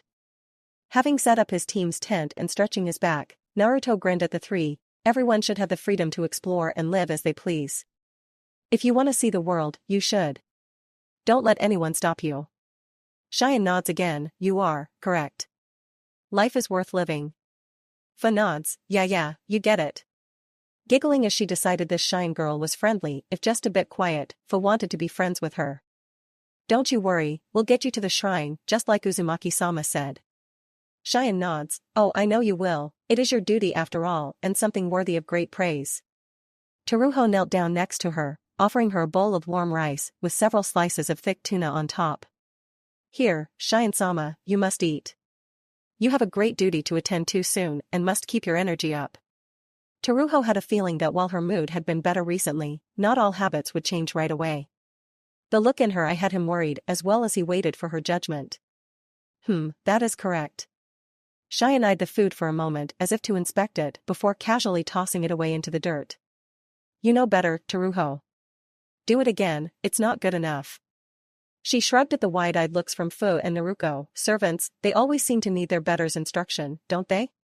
Fu couldn't believe what she just saw. Did this cute and friendly girl just toss away perfectly good food? Who did that? Maybe she wasn't as good as Fu thought she was. Next to her, Naruto mentally was agreeing with her, writing off Cheyenne as now someone to avoid. To not only belittle her guard, but to also toss out perfectly good food that was made for her? Nope, spoiled brat, could get tossed on a bed of spikes later. Having witnessed everything and walking over, Naruto quietly knelt to pick up the bowl and carefully scoop up as much of the food back into it with great care as everyone else watched on. You know, sometimes we focus on the great things we have to do, that we forget the little things that are also just as important. Gently wiping away some of the dirt from the fish and placing a bowl and all next to Cheyenne, Naruto stared hard into her eyes. As a leader, your duty isn't to lord that fact over others' heads. You are to offer a strong face in times of uncertainty, to bring clear direction in times of crisis. Naruto looked down at the bowl before standing slowly. Stepping on the efforts of your people or tossing them away just because only makes you look less like a leader, and more like a child. Cheyenne leans back, eyes not leaving the bright blue of Naruto's. You don't understand just how important I really am. People have sacrificed themselves for me to make it this far. Given their lives so that I could live. That is my importance. You're right in that I don't know you or understand. Naruto nods slowly, as Teruho looks at him with something like respect, so I don't know how important you can or can't be in the long run. But I do know that your importance doesn't change the fact that other people are important as well. Teruho doesn't have to labor to make food for you. But he does, because he believes in you. Your guard Suzuki didn't have to lay down his life for you, but he did, because he believes in you as well. Do not so casually trample on their feelings, one leader to another. Nodding once, Naruto began to walk away seeing as Cheyenne had nothing more to say on the subject, deep in thought as she was. He missed her slowly take the bowl from where he placed it, eating what little was left while grumbling about know-it-all blondes. Sakura leans into Sasuke as they watch the confrontation from the sidelines. Wanna make a bet? Feeling Sasuke perk up, Sakura points lazily at Naruto walking to the tree line of their little clearing. Think Naruto is gonna win this woman over with his usual antics? Sasuke shook his head. No bet. It's alright, a done deal, he's got her hooked. He watched as Naruto and Fu have stood and are making their way towards the pair. If anything, we can bet on how fast she confesses her feelings first. Naruto grumbles, still not over the prissy princess. If Naruto charms that so, I'll eat her. Fu swatted her as she giggled. You'll do no such thing. Maybe she's just had a hard life. Like Naruto said, we don't know her. Fu did shrug as Naruto gave her a look. though even your brother might have a hard time reforming even that girl. Sasuke and Sakura give them knowing looks, like they knew a secret the other pair weren't privy to just yet. Naruto knew better, but didn't seem to want to spoil the fun. Come on, you can help set up tents. Naruto groaned, boo, I'd rather pound dirt.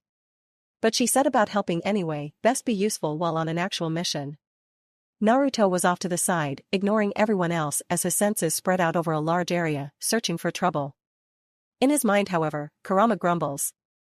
This is boring. Go and find that Morio, unseal him so we can have a fight. By the Kami, are you really that bored? This is an ancient evil that wants to take over the world and you won't fight it? Can't be stronger than me, so yes, maybe it'll put up a decent fight. You're so broken. Wait till you see a real Bijudama put to use, it'll knock your socks off. Rolling his eyes, Naruto can't help but feel like the ambient chakra in this country just felt different. Something was bugging his senses and making him feel like an itch was working along his back that he couldn't just quite scratch. This is dark chakra, but not exactly like the Zero Tails, close though. More and more opponents seem to be tapping into it recently. Something to look into? Kurama was curious about it, but not enough to pass up a fight. Well, can't do anything about it, so I won't stress over it for now. Nothing an elemental Rasengan can't take care of. Some training had begun to pay off finally. He did have access to every element after all, would be a shame to waste it. Stretching and pulling his chakra back, Naruto decided to let the clones keep watch on their own. Fate had a way of helping him out with these sorts of problems, no reason to exhaust himself. Besides, he had more than enough crazy skills to level countries. What was one ancient demon that wanted to take over the world? You jinxed it. I'm telling. Hush. The next morning brought a dew-filled landscape and a low early morning sun. With a bit of effort and some convincing to get a certain princess up and moving early, the group is traveling quickly along their planned-out route. Naruto is now carrying Cheyenne on his back, while Teruho and Sasuke keep their pride and labor to keep up with the rest of the team. Traveling just a little under their usual speed for their sake, Naruto and the others make good progress as the sun works its way into the sky and the early morning mists burn away to give them a great view of a wooded countryside far below the hill they were running across. Naruto grins as she watches Cheyenne blush and hold tightly to Naruto's neck, enjoying the ride there, prissy pants? I'll have you know I am my proper priestess, and you will show me respect, Eep. Shrieking as Naruto made a longer leap over a downed log, the feeling of weightlessness pushed her heart into her throat before they returned to running. Heart hammering in her chest, she flatly ignored the look she knew the other blonde was sending her. I was just surprised was all. Naruto's hands were very firm on her thighs, weren't they? Naruto grinned as she ran along, flying next to her. Sure thing, prissy pants. Sasuke sighed and kept an eye out. I'm getting some major chakra flare-ups in the distance, more of that stone army maybe? Naruto keeps his gaze straight ahead, would be the biggest possibility. Where are they coming from anyway? Cheyenne considered that problem, having heard news that the shrine holding Morio's soul had been ransacked. Someone has the soul of the Morio, so most likely they are using it to bring forth the terracotta army.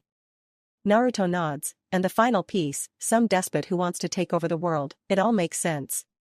Sakura grumbled from next to Sasuke, it all made sense the second you started charming the princess. What was that, Sakura? Don't you mind Naruto, just keep from blowing up anything important. No promises. Chuckling and feeling a dagger-like gaze on his back, his senses went haywire, heads up. Jumping as high as he can, the team is scattered as a monumental water technique crushes into the ground between them all, scattering them. Naruto has already shifted into the Rinnegan, but with his hands full, he considered his options. It was that team from yesterday again, so no real threat to him then. Catch up later, will you? I'm gonna take the princess ahead. Saluting the others, Naruto does just that, landing softly on the ground for a moment before racing away faster than any of their opponents can hope to keep up. Sakura and Sasuke pair up, standing before the assembled three attackers before turning back to Naruto, Sasuke speaking up first, we don't all need to be here, go and catch up with him. He's the only one who can top off your chakra after all. And resummon her if the worst happens. Naruto nods, turning and pecking Fu on the cheek, you better not fall to these weaklings. Fu winks at her, don't worry, you're the only one I'll fall for.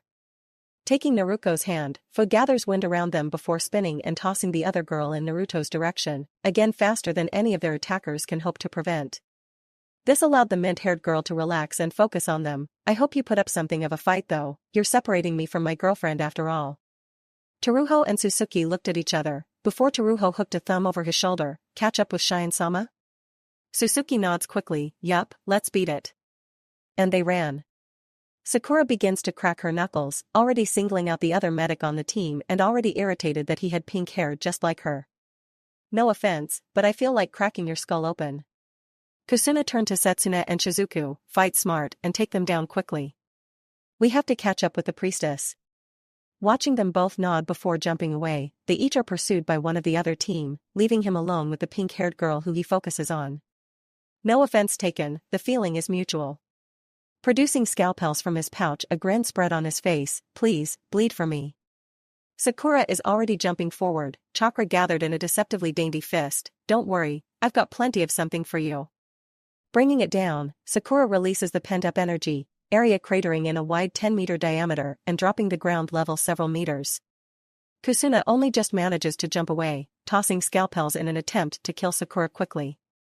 She weaves through them, pursuing him easily. My future husband has better aim than that. Smirking, Kusuna gives a fake look of shock as they dodge and weave around each other. You? Getting married, I almost mistook you for a man, with such mannish hips and all. Ducking under and wild swing, he's unable to follow up before a lightning-fast knee rises to meet him. He blocks it and lets the momentum carry him away to backflip to safety, but his hands are rattled and he does have to acknowledge that she has a lot of power in that small frame. Sakura, however, has a tick mark growing on her forehead. Say that again. I'll drive you into the ground like a stake. Oh ho, so she was sensitive about her femininity, was she? Perfect. Kusuna's smirk widened even more. I know some children with a larger bust than you. Maybe your husband has certain tastes that need to be looked into. Blinking, he isn't ready for the face full of angry pink woman that was suddenly before him. Eh? And chakra-coated fist buried itself into his gut. Even he could feel something or several somethings rupture inside of him. Body folding over her arm and losing grip of his weapons, Kusuna is launched away at speed, body crashing through several thin trees before coming to rest in a heap. Body numb and chest shuddering, Kusuna coughed up blood as he could feel his bones grinding and rubbing against each other. Eh? Just, how did she move so fast? Walking up to her target with a smirk, Sakura tugged off her gloves and put them back in her pouch. I know I'm the medic and mainly here for support, but my teacher has always held true that we should be able to put on the hurt when necessary. Coming up next to him, she squatted down to look him over. Shattered ribs, spine was most likely broken and both legs were hanging at odd angles. He certainly didn't have much time left. I can put you out of your misery, make it quick. Chuckling with pain, Kusuna looked into her jade green eyes. Who was your teacher? To be able to put him down in a single hit, truly she was a talented monster.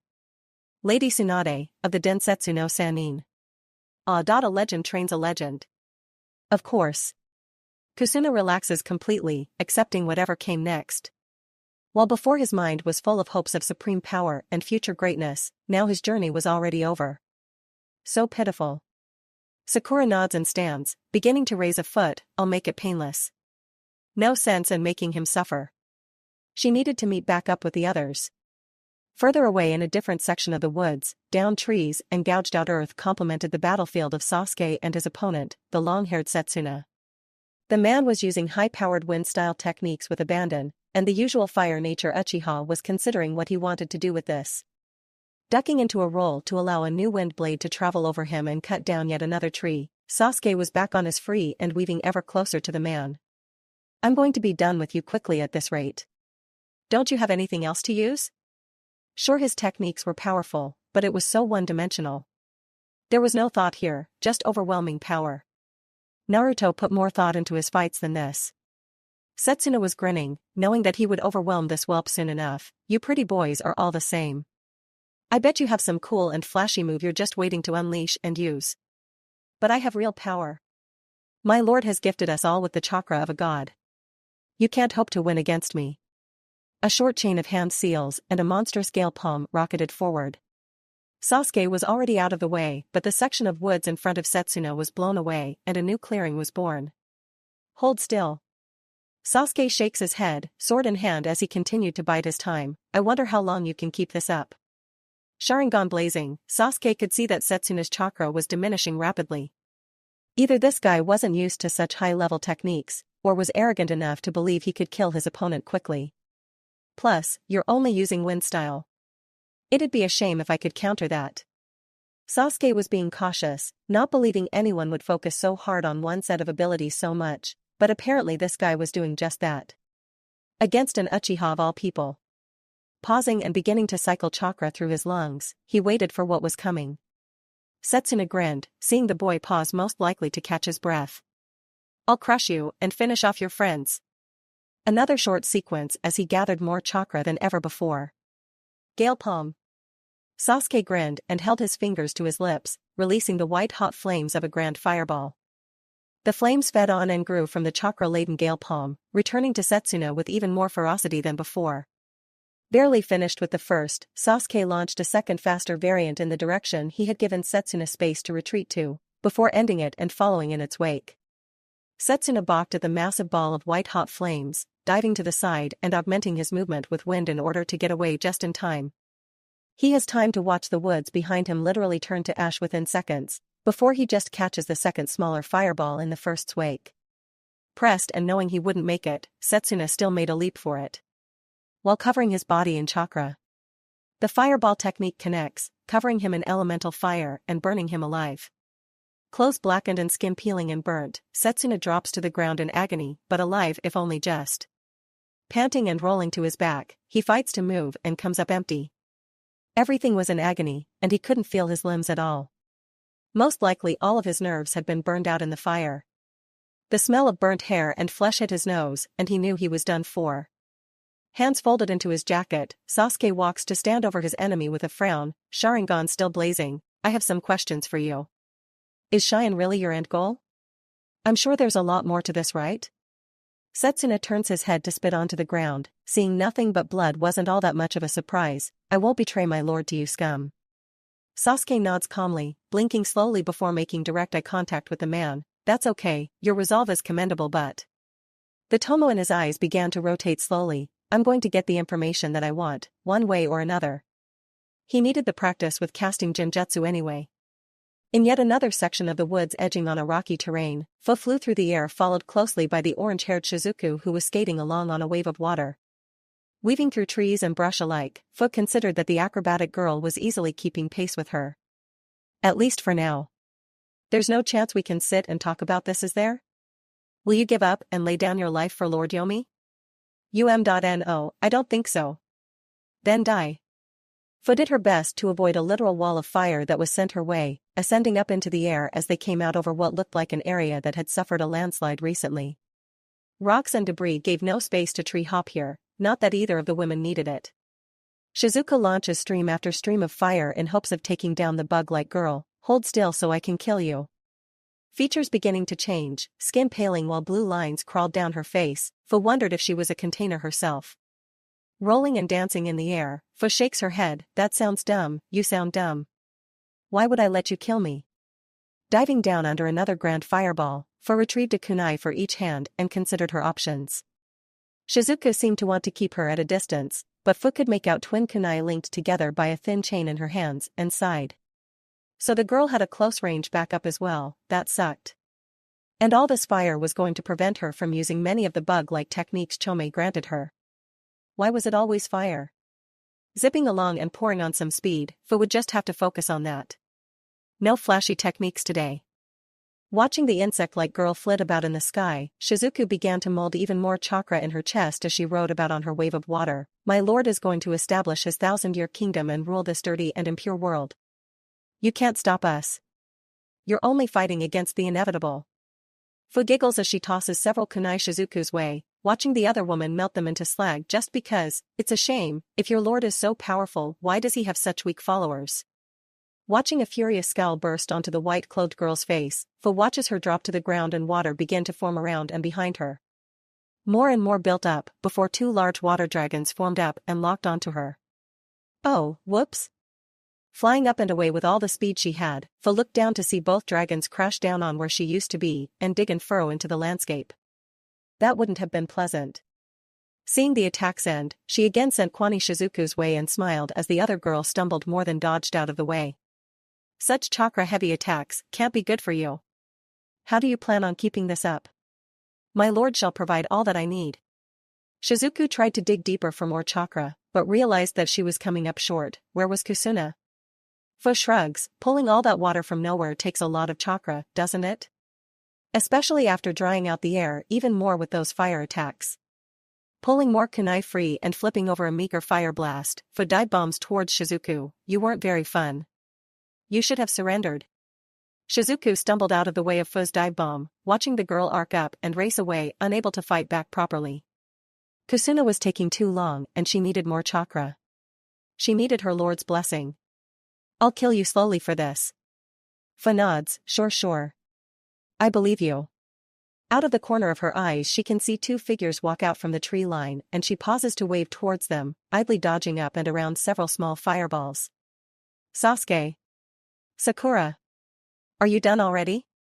Sasuke nods, hands still in his pockets. Yes, what's taking you so long? Individually this team was pretty weak, relying on being able to overwhelm their opponents quickly and then run away to top off their chakra when needed. So boring. Distracted, Shizuku turned to face them. What's the meaning of this? Where are the others?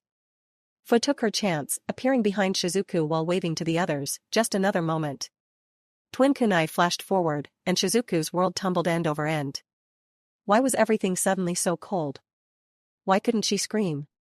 Far away Naruto was focused as his senses began to scream at him that something unnatural lay just ahead.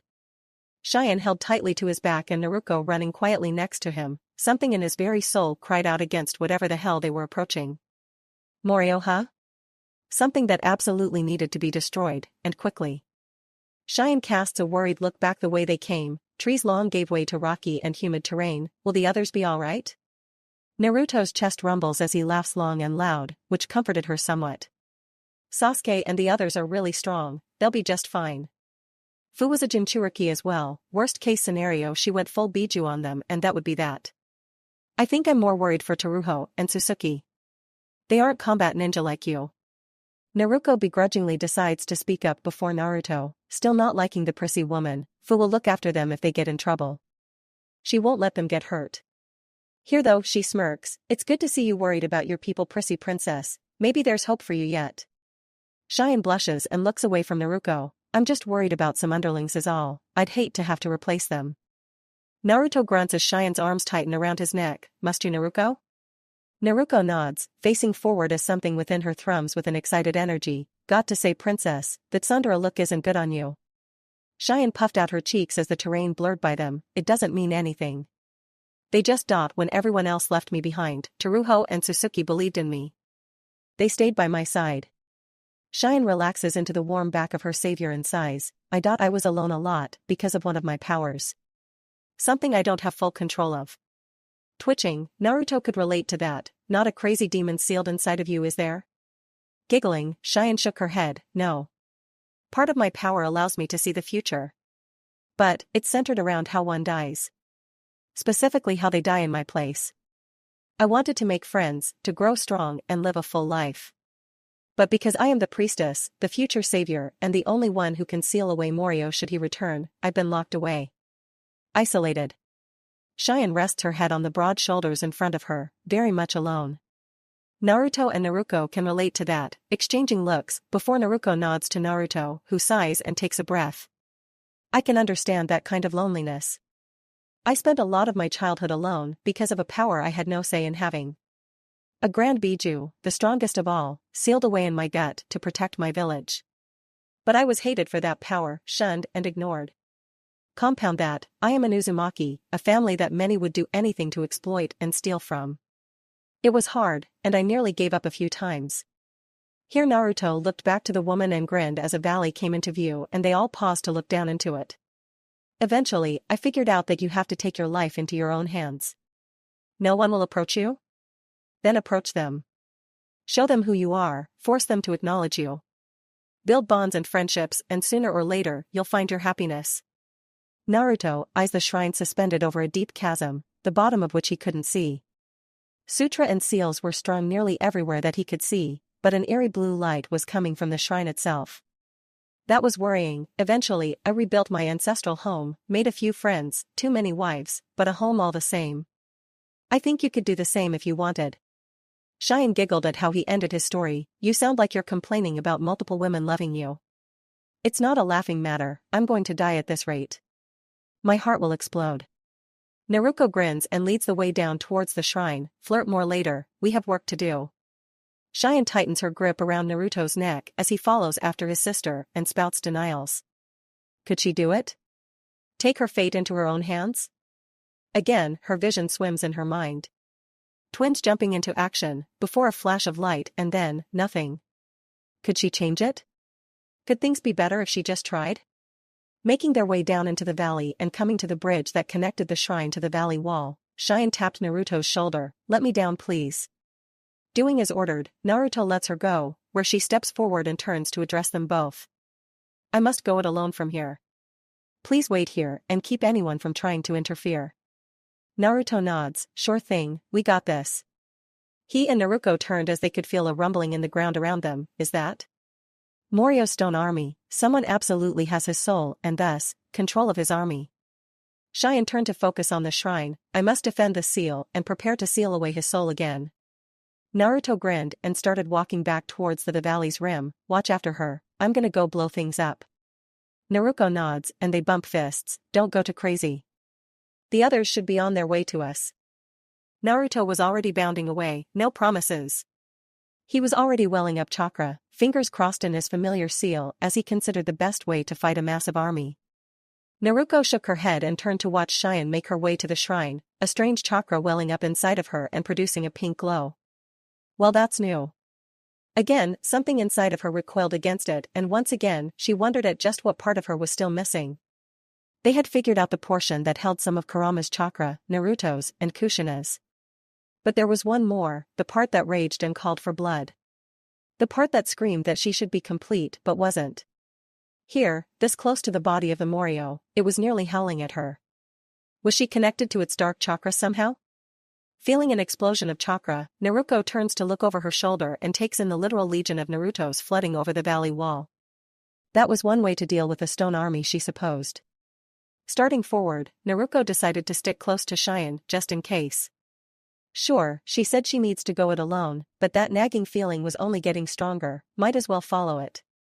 Cheyenne stood before the doors of the shrine, confused at the slightly open doors and the torn seals. Someone was already here, maybe she shouldn't have come alone. A hand dropped to her shoulder and her heart leapt into her throat, eek. Shushing the woman, Naruto calmed her down. Geez prissy, you act like someone's gonna stab ya in the back. Hand to her chest and feeling her thundering heart, Cheyenne gave Naruto a hard look. You were supposed to stay behind. Naruto shrugs, yeah well, me and my brother aren't big on listening or doing what we're told. The ground shook and they could see several mushroom clouds rising in the distance. I told him not to go crazy. Cheyenne shook her head, pushing the doors open and walking into the dark interior of the shrine. Just stay out of the way. The seal I must perform is complicated. Ignoring the strange Uzumaki following behind her, Cheyenne focused on the man standing at the rear of the open shrine, a dark aura surrounding him. This must be the one who stole the Morio's soul.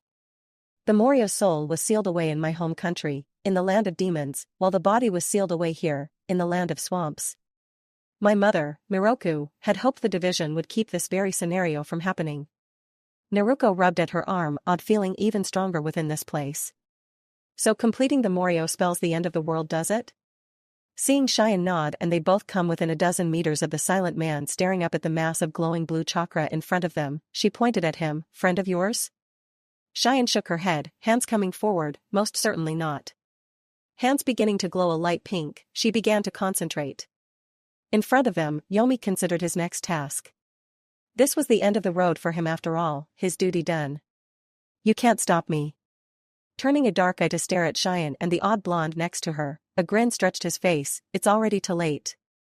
A pink-tinged barrier sprung into life, surrounding the mummified body of the Morio and Yomi together, trapping them inside while Cheyenne began to sweat. It's never too late to see evil fall. And without Morio's soul, you'll just become another part of its flesh. Yomi's body began to bulge, silly priestess, jumping to conclusions so quickly. Who said I don't already have its soul? Body ready to burst, Yomi gloated with wide insane eyes at the surprised pair. I'd gladly sacrifice my life to see our Lord return to this world. Giving thanks to his lord, Yomi gave up the fight and let Morio's soul rip free. Muahahaha, I'm free. Free. At last, I can complete what I started all those years ago. The deep and booming voice of the dark spirit echoed across the valley, long and sinuous form arching up within the sky inside of the barrier before arching down to slam into the frozen husk of its body. Cheyenne began to sweat, knowing without fail that her barrier would not hold. She wasn't meant to seal away the Morio itself, just a portion of it. This would take more power than she actually had. Straining as the body began to pulse and vibrate within her barrier, Naruto came up to her side. Can I help? Unless you have purifying chakra, I think not. Cheyenne's efforts were already coming up short, cracks beginning to form along her barrier as the body of the Morio began to enlarge and seep corrupted black chakra. Run while you can, this is my duty, not yours. Estimation of the priestess changing yet again, Naruto turns to see Stone Golem rising from the depths of the mists below them. Bad time to mention we're under attack, huh? Pulling free several modified kunai, she launched one and watched as several dozen terracotta warriors were tossed through the air in an artful explosion. No rush, but I'm not my brother, I don't have unlimited chakra. Nor had she unlocked the Rinnegan like he had, purple eye still nothing more than a discoloration. Cheyenne grunted as one hand began making new and longer chains of seals. I have to seal him away before he regains his full power. You have no idea how powerful a being the Morio truly is. Naruto nodding while her body was going haywire. Chakra and senses surging like never before, her thoughts about being connected to dark chakra all but solidified. Yeah, got it. Big bad guy is horrible news for the world. Turning to look back at the struggling Cheyenne, Naruto can see chakra gathering to a single point just in front of the priestess, dark and full of malice. Something screamed at her again, and without a thought, she moved. First to gather Cheyenne up in her arms, and the next to leap away with a wind chakra-assisted dash through the front doors. You fool! What are you dash? And then there was light. Flung away ahead of a massive chakra explosion that ruptured her feeble barrier, Naruto and Cheyenne tumbled through the air in an uncontrolled fall before Naruto is there to catch them both. Wind rushes around them, slowing them somewhat before their landing with a harsh crash with Cheyenne in Naruto's arms, who herself was held by Naruto. Both girls woozy and dizzy, they looked up at the monster that was the Morio, long dragon-like body twisting and turning as if to stretch from a long and comfortable nap. Well, shit. Naruto grinned and put Naruto down. You should have called me sooner if you needed help. Whistling and taking in the form of the great demon, inside Naruto was cackling. Finally, a worthy test subject. Stuff a disintegration bomb in his ass. Kurama was all for violence at the moment. Cheyenne nodded, the blonde woman's thoughts mirroring her own. I don't know if I can seal him away like this. The aura of malice it put off. Her mother fought this thing? And won? How could she possibly do the same? Again, that vision crosses her mind and she firms up her resolve. We need to tie him down.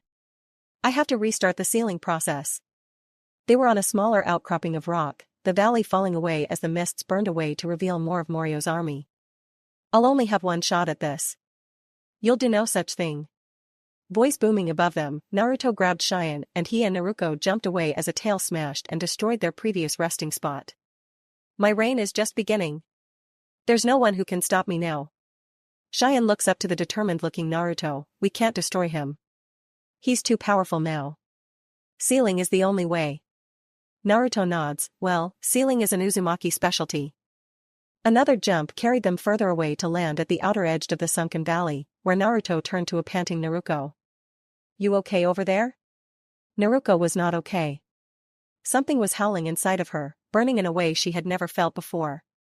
Her features were becoming more bestial, hair shaggy, teeth and nails sharpening, and her eyes were once more completely red. I have an idea.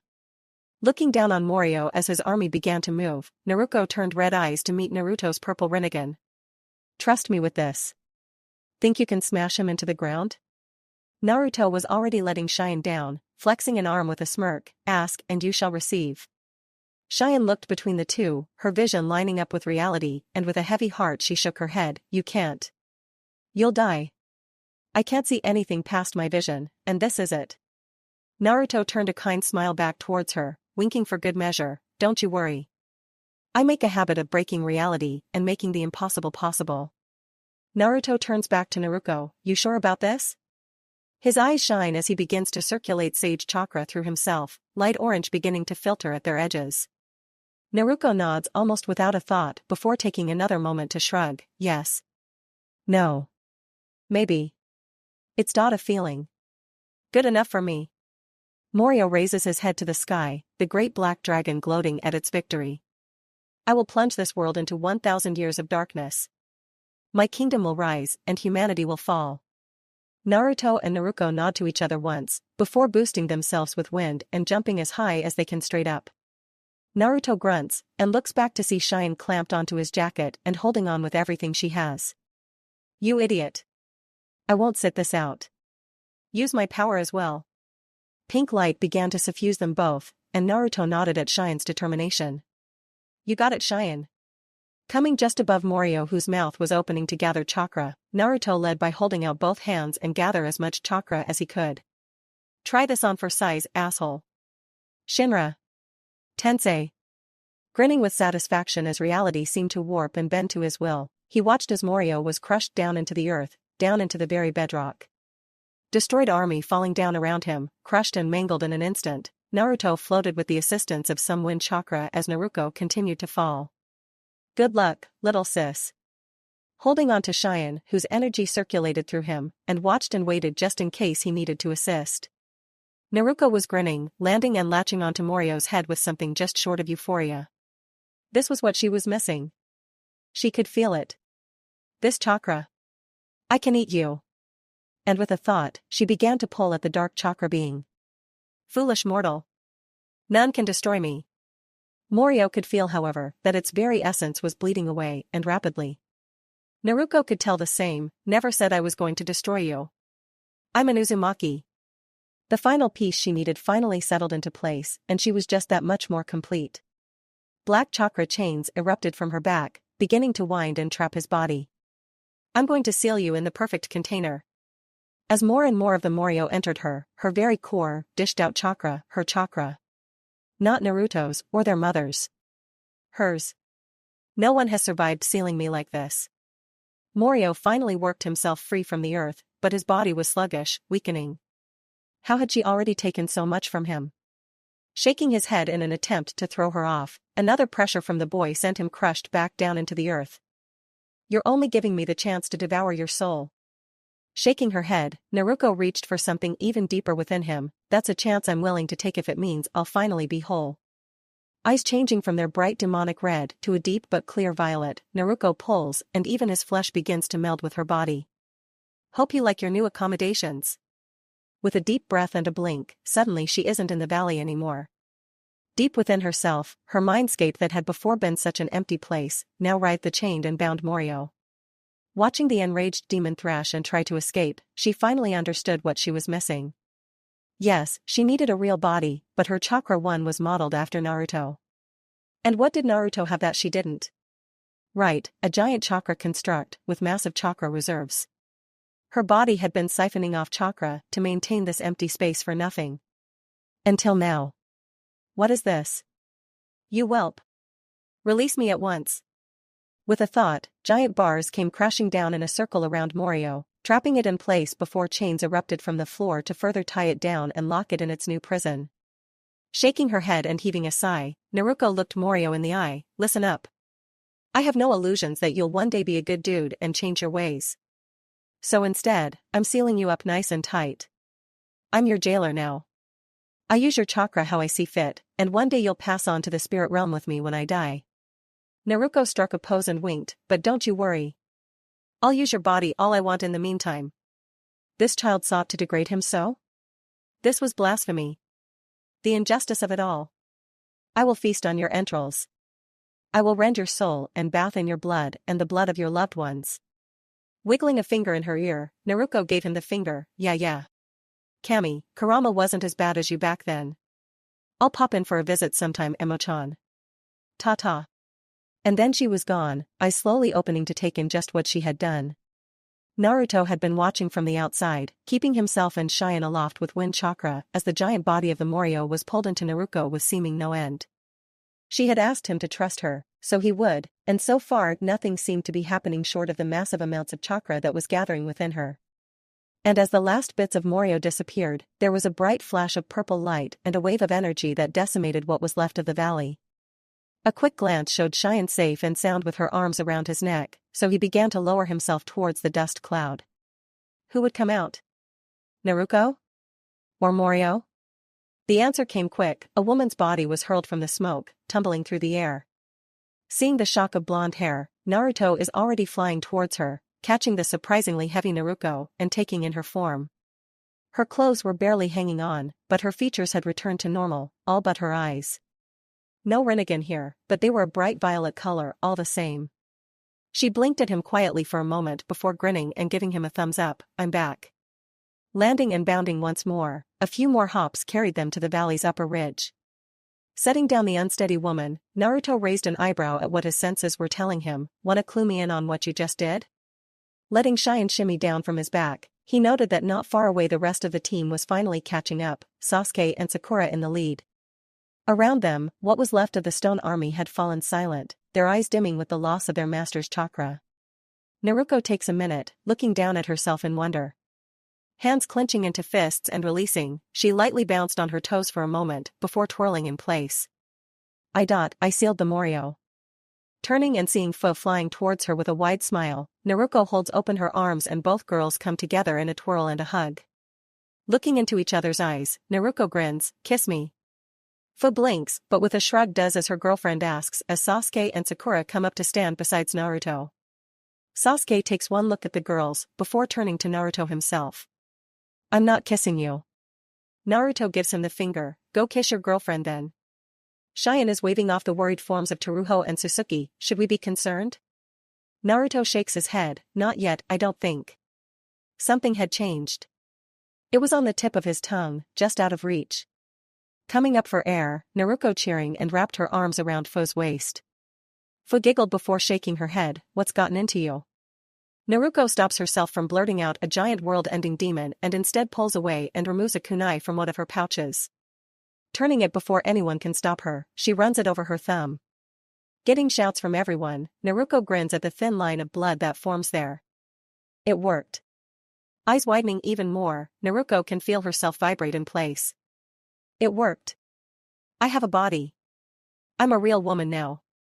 Oh yeah. Believe it. Jumping in literal joy, she pulls Fu back in for a tight hug. Turning away and giving the happy girls a moment, Naruto sighs and motions to Cheyenne, welp, guess that's the end of the world-ending demon then huh? Sakura punches him in the arm before leading Sasuke away, I'm repeating myself, but no more once-in-a-lifetime conflicts, please? Let's go fight some bandits. Assassinate some noble somewhere. You know. Actual ninja stuff? Watching Sasuke get dragged away, Naruto waves them off. No promises. Turning to Cheyenne who was now in front of him, Naruto bowed his head lightly, what do you say, mission accomplished? Cheyenne nodded, coming to stand just in front of him. You were correct, Lord Naruto. You do make the impossible, possible. Naruto gives her a thumbs up, stick around, it's a regular thing for us. Cheyenne hums at that while Sasuke facepalms behind him, is that a fact? Coming closer and pressing into his side, the priestess smirks, maybe I'll do just that. Without the Morio to seal away, I suddenly have a lot of free time.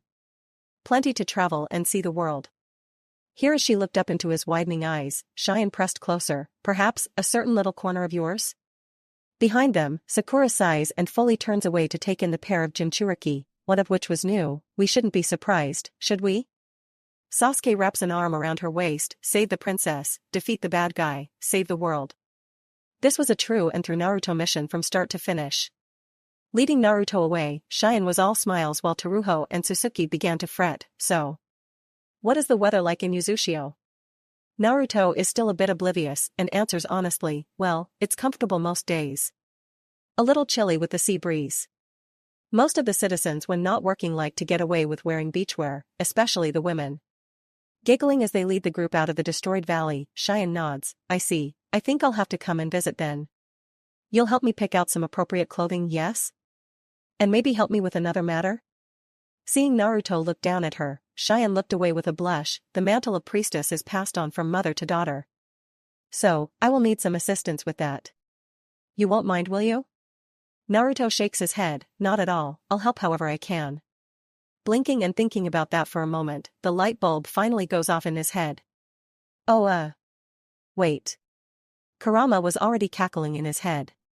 Sasuke groans, this is exactly how you usually get yourself into trouble. Sakura nods sagely with her arms crossed, I pray for you and what the girls are going to do with you. Giggling and holding his arm tightly in her arms, Cheyenne nods quickly, it's settled then. Let's make haste and return to Uzushio. Teruho sighed and leaned against an equally tired Suzuki. I need a vacation. Suzuki nods, rebuilding the shrine without the priestess around is bound to be peaceful. I'll take it. Naruko easily carried the lighter fu in her arms as they walked. She was so ready for the fireworks when they got back home. But for now? She was going to enjoy this new body of hers to the fullest. Starting with a night with her girlfriend. It had been a few days' worth of travel in the back of the merchant wagon, and it did not make for happy children. Hanabi and Konohamaru had bore it as best they could, but today saw them gain their freedom. The merchant had pulled into a busy port town, and among the hustle and bustle they had slipped out and away, now walking among the crowds and busy stalls of the market district as they made for the docks. Konohamaru walked with his arms behind his head, lazily following along next to the Hyuga princess. You know, there's no shame in admitting you have no clue what to do and heading back. I'm sure you won't get in too much trouble. That he would certainly get in a lot of trouble went unsaid. But his bro would understand if they did find him. Hanabi raised her head just a bit, too proud to admit that she had stalled for the moment. I have a plan. That surprised Konohamaru, and he voiced it, oh really? Want to share in this plan of yours? Of course not. Simpletons should just follow orders like good dogs. Continuing forward as Konohamaru slowed down, she missed him pulling down an eyelid and sticking out his tongue at her. Catching back up to her, Konohamaru shook his head as they reached the docks. Several working men and seagoers gave them odd looks, but no one stopped them. He hadn't noticed many kids, but this was a small village, there were bound to be more than a few. Hanabi considers several boats along the docks, a few looking like merchant vessels or maybe charter boats, and she nods in satisfaction. They couldn't be more than a day or two of sailing away from Wave, so that was their best move in her mind. We will charter a boat. Konohamaru turned to her quickly as they paused at the water's edge. Wait, what? Since when? Since now, I've made up my mind. Alarm bells were beginning to chime in his head, and Konohamaru shook it quickly. We could walk it, you know. Wave isn't that far from Konoha, and we spent a few days in the wagon. So we're bound to be close. This Hyuga will not be walking to Wave.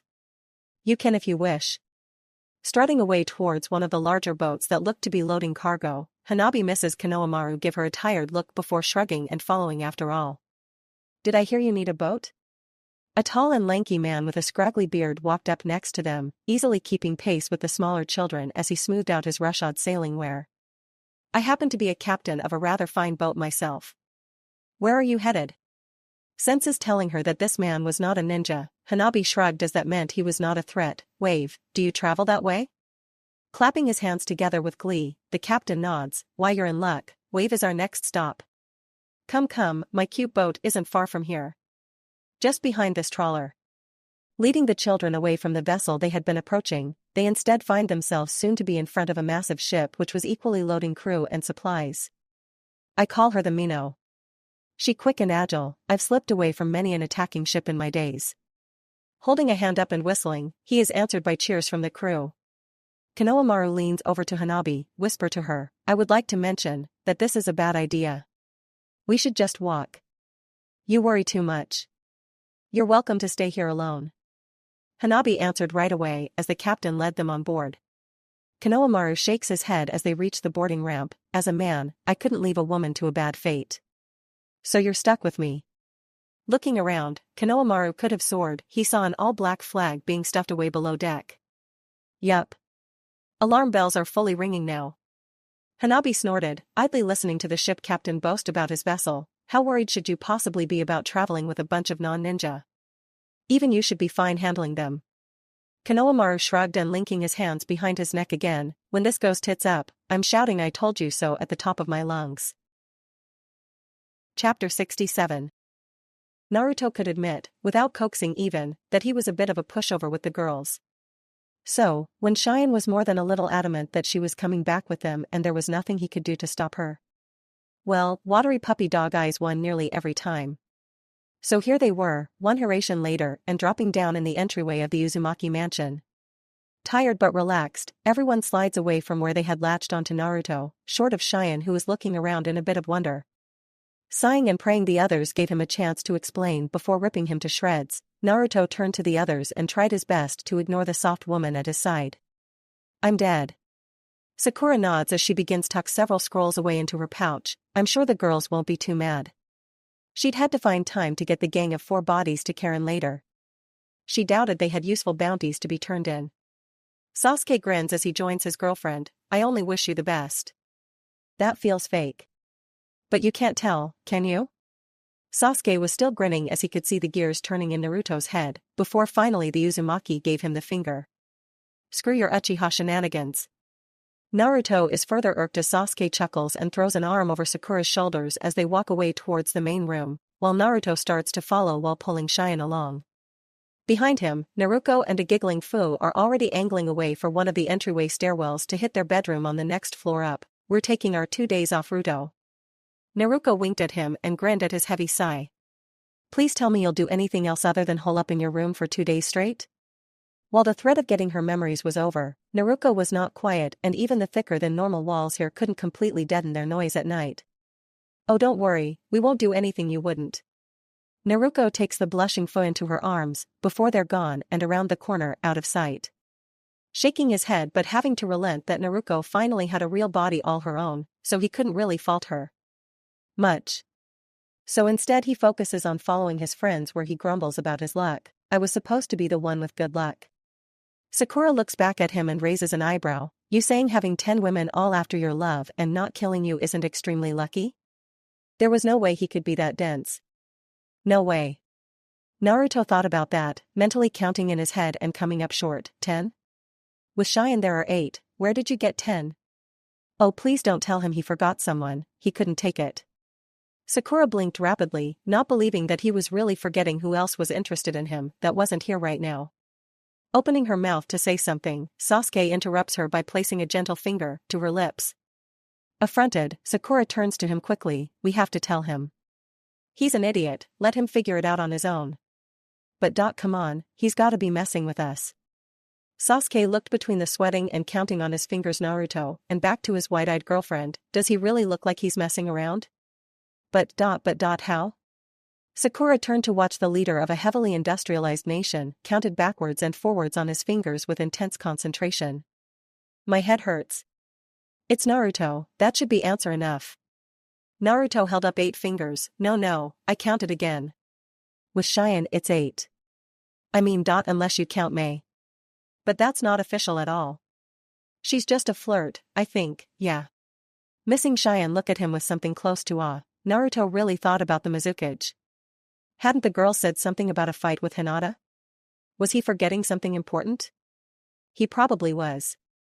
But even with May, that's 9, not 10. What are we counting now? Tayuya was looking at them from her seated position on the floor next to Anoka, specifically Naruto, and the nearly welded to his side Cheyenne. Having made their way to the sitting room, Team 7 saw most of the Uzumaki girls all here and lounging about where they liked. Naruto was reminded that Koyuki, Kotoheim and Karen were all gone at the moment, left for Suna to meet with their council. Considering the time, they should be on their way back by now. But as the collective eyes all trailed to the suddenly nervous short blonde at his side, Naruto stands a bit firmer and explains their mission. Sasuke and Sakura coming around and sitting together on a larger lounging chair to be quickly joined by a nervous but happy-looking Amaru as Naruto told his story and the Foxden girls listened quietly. They smirked as Naruto finished and a grumpy-looking Ino pulled out a wad of Ryo and handed it over to a smiling Hinata who was sitting next to her. Seeing this, Naruto started to frown. Please tell me you lot haven't started placed bets on if I'll save some new princess or not. Seated on a plush bean bag and curled up with a book under a window to take advantage of the waning daylight, Anoka waves a hand in the air. I actually thought you would run into more Uzumaki somehow while you were out there. Sakura nods at the thought, he does have that kind of luck. Sasuke agrees, I certainly wouldn't have been surprised if that happened. Amaru giggled at his side and he could secretly admit that it felt nice. Maybe Naruto was onto something here. Naruto grunts, coming around and dropping on the couch between Hinata and Ino. Cheyenne sits up ramrod straight as she's suddenly in very close proximity of his current wives. Naruto himself decides that he's going to take it all as a win and not question it, whatever. I want to relax for one night and then in the morning we can make plans for the summit. Ino, though still a bit grumpy, leans in and pecks him on the cheek. There's another airship on the way, should be here tomorrow.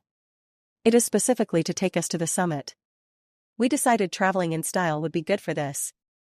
They had all remembered the stir they had made when they traveled back to Konoha and made their entrance. Best to do something similar at the summit. Naruto nods, sounds like a great idea. Tayuya watches them quietly from her spot on the floor, eyes flicking between Hinata and Cheyenne with increasing rapidity, before snapping her fingers. You know, is it just me, or are there a lot of similarities going on here? Anoka looks up, taking in the new girl and tilting her head this way and that. Cheyenne was wearing a yellow jacket over a white tank top and red hakama. As the others take a good look at her, she begins to get a little nervous, holding a finger to her cheek. Is there something on my face? Anoka begins to chuckle. She could be a dead ringer for Hinata's sister if she had dark hair. Ino takes her in and begins to giggle, seeing it right away as Hinata and Cheyenne are right next to each other. Oh man. Maybe Naruto does have a type. Hinata and Cheyenne look at each other, unable to refute it because they both can in fact see the similarities. Cheyenne however turns to the apparently friendly blonde. What do you mean, has a type? Naruto groans and relaxes to toss his head back against the couch, arms coming up over its back to embrace Cheyenne and Ino to his sides. They mean that I only go after the most gorgeous and capable women in the world. That's my type. Strong and beautiful. Tayuya rolls her eyes, more like stacked and food. Anoka smacks her in the head to stop her sentence. Rubbing her head, Tayuya frowns, no hitting pregnant women. Anoka shakes her head, no being vulgar. Karen asked me to keep you in line. Smart-ass busybody. Standing and coming around to help Naruto to his feet, Hinata smiles and kisses him slowly, before gently pushing him away. You should go and get cleaned up. Take your team and hit the bath, we'll be along shortly. Do I want to know why you are going to join me now? Seeing the looks all of the girls short of Cheyenne were giving him, Naruto nods, never mind. Hinata nods, poking him in the chest, good man. We promise, we'll be nice. Naruto nods, turning away and watching as Sasuke, Sakura, and Amaru all stand and are already walking towards the rear of the room towards the bath. I'm going to die, aren't I?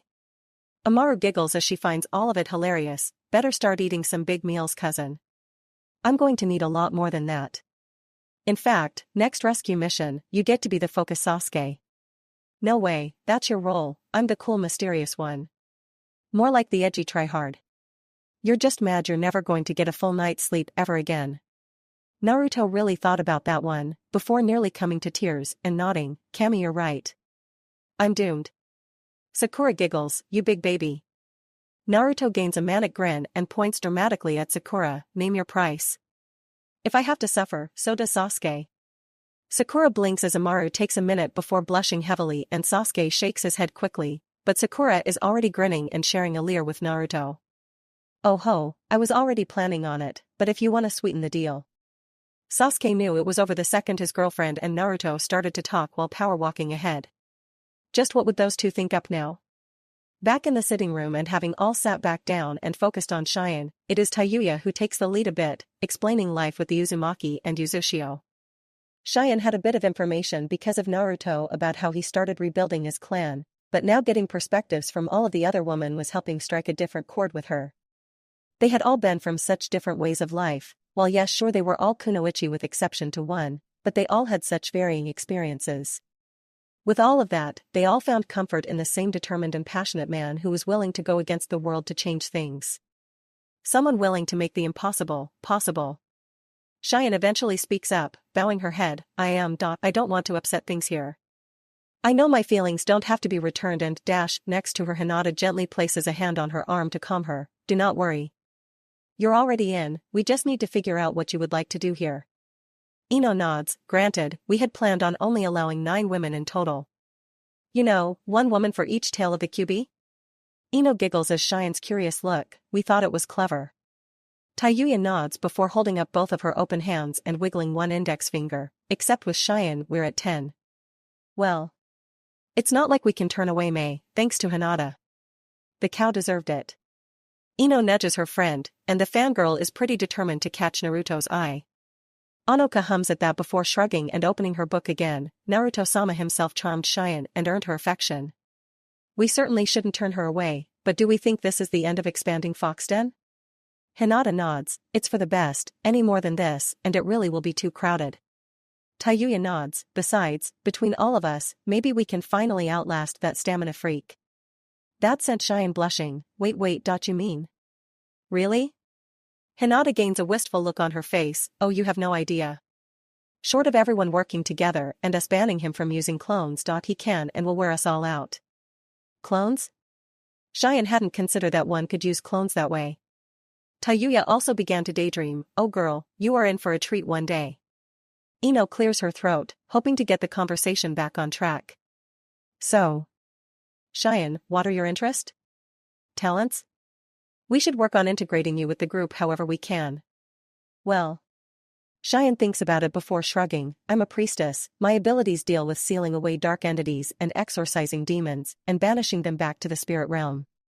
I can also purify and destroy dark chakra. Whistling, Tayuya grins and considers the possibilities of that. Now that is a useful skill, though it sounds like you aren't a combat type. Seeing Cheyenne shake her head, Tayuya nods. We can work with that. This was shaping up to be a long evening, but at least everyone who could be was finally home. Scene change. Naruto did not want to tie himself down to his desk on his first day back from a mission, and with all of the authority of being a Kage, he sure as hell wasn't going to. So leaving a hardened clone in his place, this morning found himself at his training ground having a spar. Sasuke and Sakura sit off to the side with Fu, the pair resting and drinking water after their own round with the overwhelming Naruto, while at the moment he and Naruto faced each other. Currently exchanging fast-paced taijutsu, the Uzumaki twins are focused completely on each other, though they know they can't get too excessive with their techniques. Sasuke groans and reaches up to rub his shoulder. Why did I have to lock my Sharingan this time? Sakura flicked him in the knee, because we made Naruto lock his Rinnegan. You both have hack eyes. At this rate, she was going to see if she could steal a dojutsu and join the boys in cheating special eye powers. Turning as the ground rumbles and shakes, they take in Naruto defending himself from a heavy-looking downward axe kick from Naruto, the ground cratering around him before he flung his arms out and tossed her away. Naruto was grinning, dashing in and exchanging a short combo with Naruto, while said young woman began to grin, fangs flashing. Think you can keep up there, Nachan? He'd used Fu's nickname for her. He knew it pissed her off. Eye twitching, Naruto's grin stretches even more. I've got a powerful demon sealed in me as well. I'm just as good on chakra as you are. Well, maybe. Moria was an ancient chakra beast, but in terms of raw power, Kurama still had it beat, by a lot. Diving under a jump kick, Naruto turns to try to take advantage only to have to back away from a quick back kick. Grunting, kunai appear in her hands with a flash from seals on her wrists, and Naruto nods. If you say so, let's put that to the test. Right hand coming up to his left arm, the Kubikuri Bocho is suddenly in his hand and he goes back on the attack. A horizontal swing is blocked by twin kunai augmented with chakra, but Naruto is still tossed away while Naruto chases after her with a cackle. Coming into range and bearing down with a vertical slash, he's blocked by black chakra chains. Woo, that's new. Let's see if you can keep up with this. Naruto counterattacks, whipping her chains about in a frenzy while Naruto spins and blocks easily with the large cleaver that was his sword. They dance around each other, errant attacks tearing apart and gouging out the rocky terrain they found themselves on. Fu cheers for her girlfriend before settling down a bit, fingers fidgety. I still can't believe it. Naruto has her own body now. Sakura nods. I mean, it is the broken down and reformed body of a dragon demon.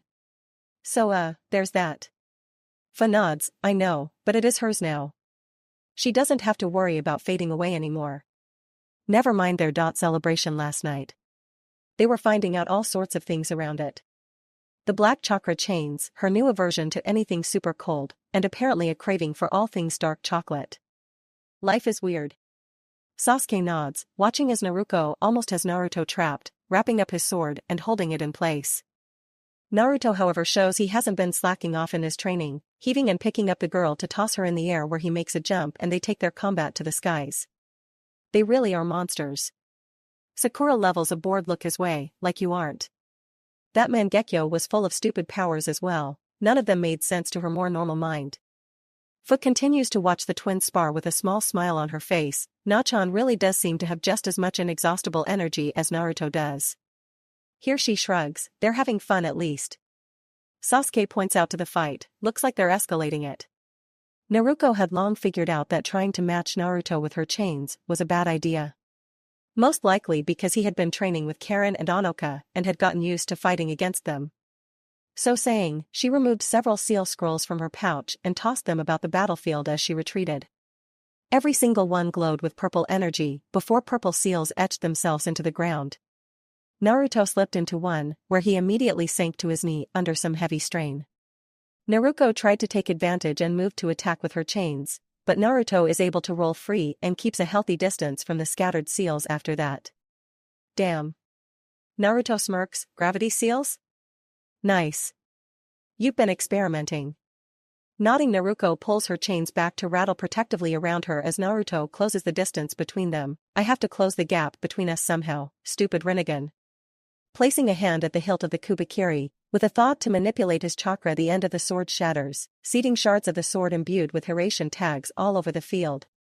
Time to take it up a notch then. Wait. That's cheating. Grunting as her chains took an impact to her left, Naruto forms a dome barrier around herself as her head whips around. To her rear, there is another heavy attack that rattles her, and she starts feeling out and thinking about what she can do. Excitedly, she notes that she can latch onto his seals, and does so. Dropping her barrier, she flashes away just as he does, and the flash war begins. Faster than anyone else can hope to keep up with, both twins use the Hiraishin to move back and forth between seals in an effort to both catch each other and avoid each other. Eyes all wide, Sasuke and the others watch on with growing dread as they realize both Uzumaki blondes are going to take this further and further if they let them. Sasuke is already starting to stand, Sakura and Fu joining him. I am not looking forward to jumping back into this. Sakura nods, just hold him still so I can bash his face in. Hearing footsteps, Fu turns back to see Hinata and Cheyenne joining them, walking together from the tree line. Hello. Both remaining members of Team 7 turn back, ignoring the earth-rattling explosion from behind them. Sasuke raises an eyebrow right away. Naruto does have a type. Hinata and Cheyenne look at each other again before shrugging, having come to a quiet agreement the night before. Sakura crosses her arms, eyebrow twitching, and just what do you mean about that? Rolling his eyes, Sasuke pulls Sakura into his side and kisses her on the forehead. Nothing at all. I love you unconditionally just as you are, you know that. Blushing and looking away, Sakura fidgets in his arms. Yeah, I do. But I could stand to hear it more. Ah. Cheyenne gushes as Hinata shakes her head and they all turn back as another explosion rocks the area, a cloud of smoke going up while Naruto and Naruto both are ejected in opposite directions. Naruto slides backwards, grinding through stone before using his sword to stop his movement.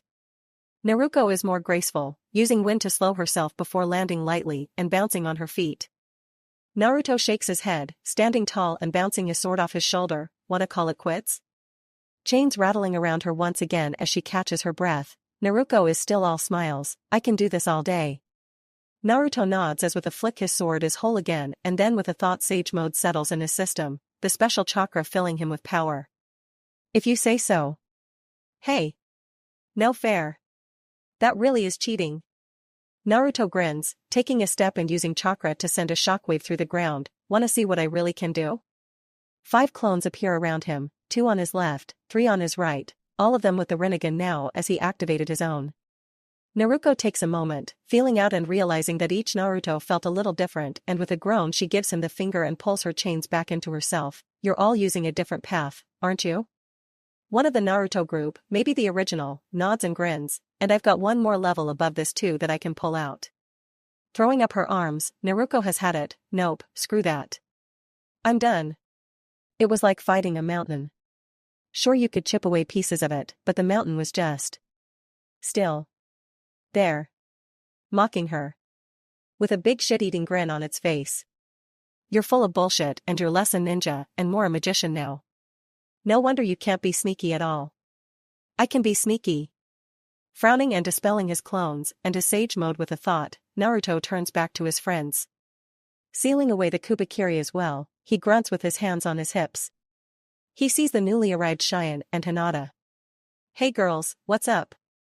Hinata smiles and waves back towards Yuzu. The airship is almost here. We should return and prepare. Naruto jogs up to them, making more normal clones in order to flash back to the tower. Got it. Let's get a move on then. It was time to make way. Scene change. Walking along under the warm sun, the Raikage can appreciate the beauty of the land of rice. Rumor had it and reality showed that the nation was a much more peaceful place. Between several of the smaller ninja clans teaming together to take care of their bandit problem and apparently a new daimyo taking control and making friends, it made for a nice and easy walk on their way to the land of iron.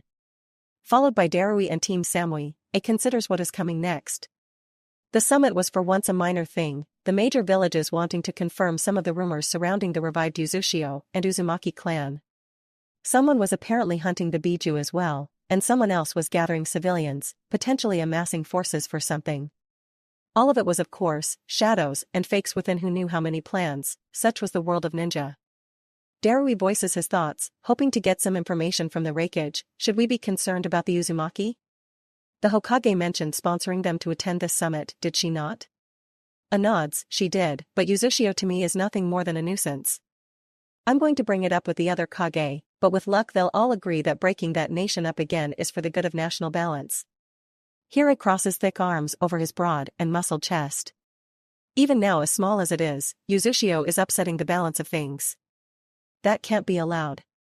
Worst case scenario, Iwa and Kuma worked together to take care of it behind the scenes. It was usually easier to ask forgiveness rather than permission.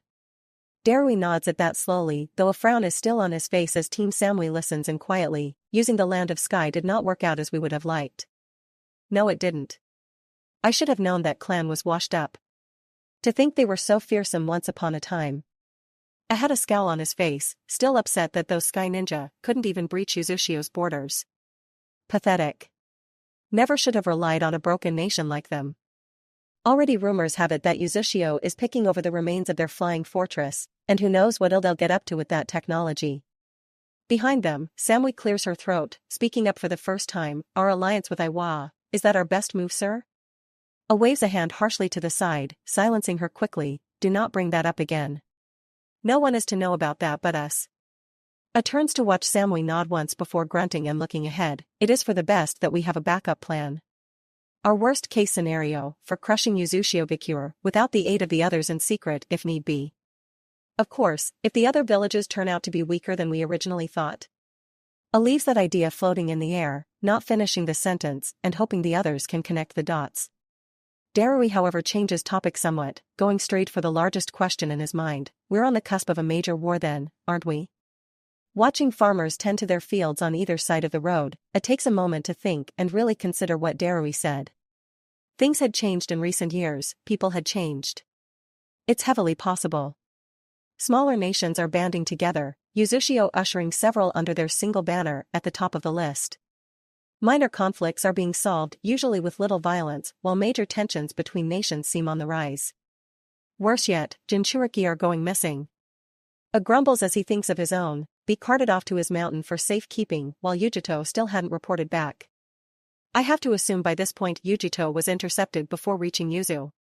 No way that wet behind the ears brat took her down. No, that group Akatsuki most likely got to her.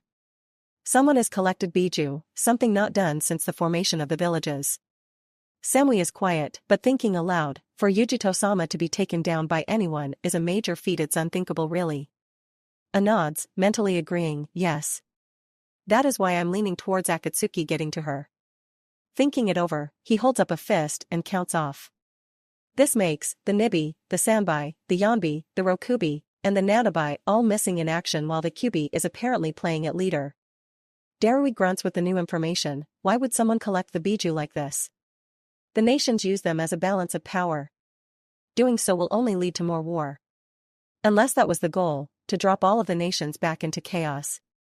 A again nods, exactly, without the Biju as deterrents, the nations have limited options. Iwa and Kumo both have their weapons, while Konoha is empty and Suna has the weakest.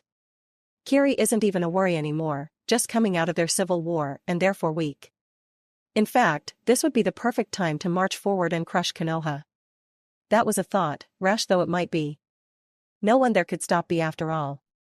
If things don't balance out, war is most likely coming. Unless someone has thought up a counter to the Biju. And Darui turned back to look at the normally quiet Samui, who continues her train of thought. The Uzumaki were feared for their sealing abilities. What if we're wrong, and Uzushio is sealing the Jinchuriki away one by one? Darui exchanges a look with his Raikage before shrugging, because it was a possibility. That was one of the major reasons Uzushio Bikure was destroyed the first time. Fears that they could take away the weapons that humanity had made out of the Biju and people. If they've completed that research, then. A grunts and lengthens his strides, no use speculating. For now we attend this summit and attempt to get some answers. What we will or won't do with Uzushio will be figured out later. I knew exactly what he would do with that pesky village. The only concern was who would help them do what was needed to ensure their continued status quo. Samui nods and jogs to keep up with her team in Kage while silently offering a prayer for the potentially passed on Yujito. She sincerely hoped the other woman was in a better place now. She deserved something better. Scene change, not all that far from the Raikage and to the south in the Land of Fire, Tsunade walks along flanked by Guy and Kakashi. Hokage hat on her head, the older woman grumbles about it but at least is happy it keeps the sun off her head. Do you think leaving the village to Shikaku and Asuma will be alright? Kakashi mumbles out as they walk, no pervert book in sight. Tsunade nods, hands folded into her jacket as they walk along the tree-lined path. They'll be fine. They are two of the smartest men we have there. Though, as a replacement I would prefer you. Tsunade grins at him. What do you say, want to take the hat? No, Lady Hokage, I don't think I could put up with the stress. Kakashi waved his hands to ward off the idea. That would mean he'd have to deal with Naruto on a regular basis, and he wasn't sure his heart could take that. But also, could bringing two of the village's strongest ninja be seen as a sign of provocation to the other villages? Tsunade grins and looks away, eyes back on the road. Good to see you're thinking. To answer you, yes and no. All of the villages are going to be there to show off a bit and flex their strength. We're all subtly going to be performing a show of force while spouting off about keeping the peace. It's all a show and dance.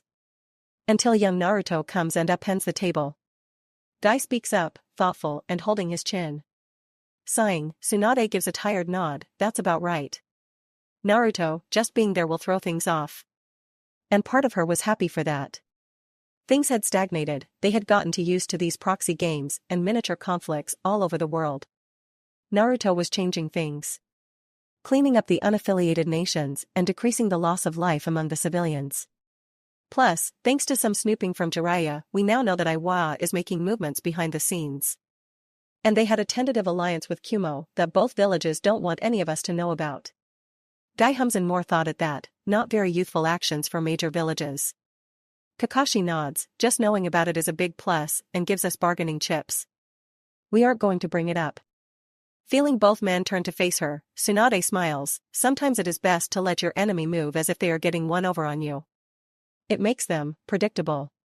Tsunade pulls a hand free and holds up a finger. Bringing up Uzushio and Naruto at this summit is bound to cause some rather interesting reactions from those old men. Inoki especially is going to blow a gasket when he sees Naruto.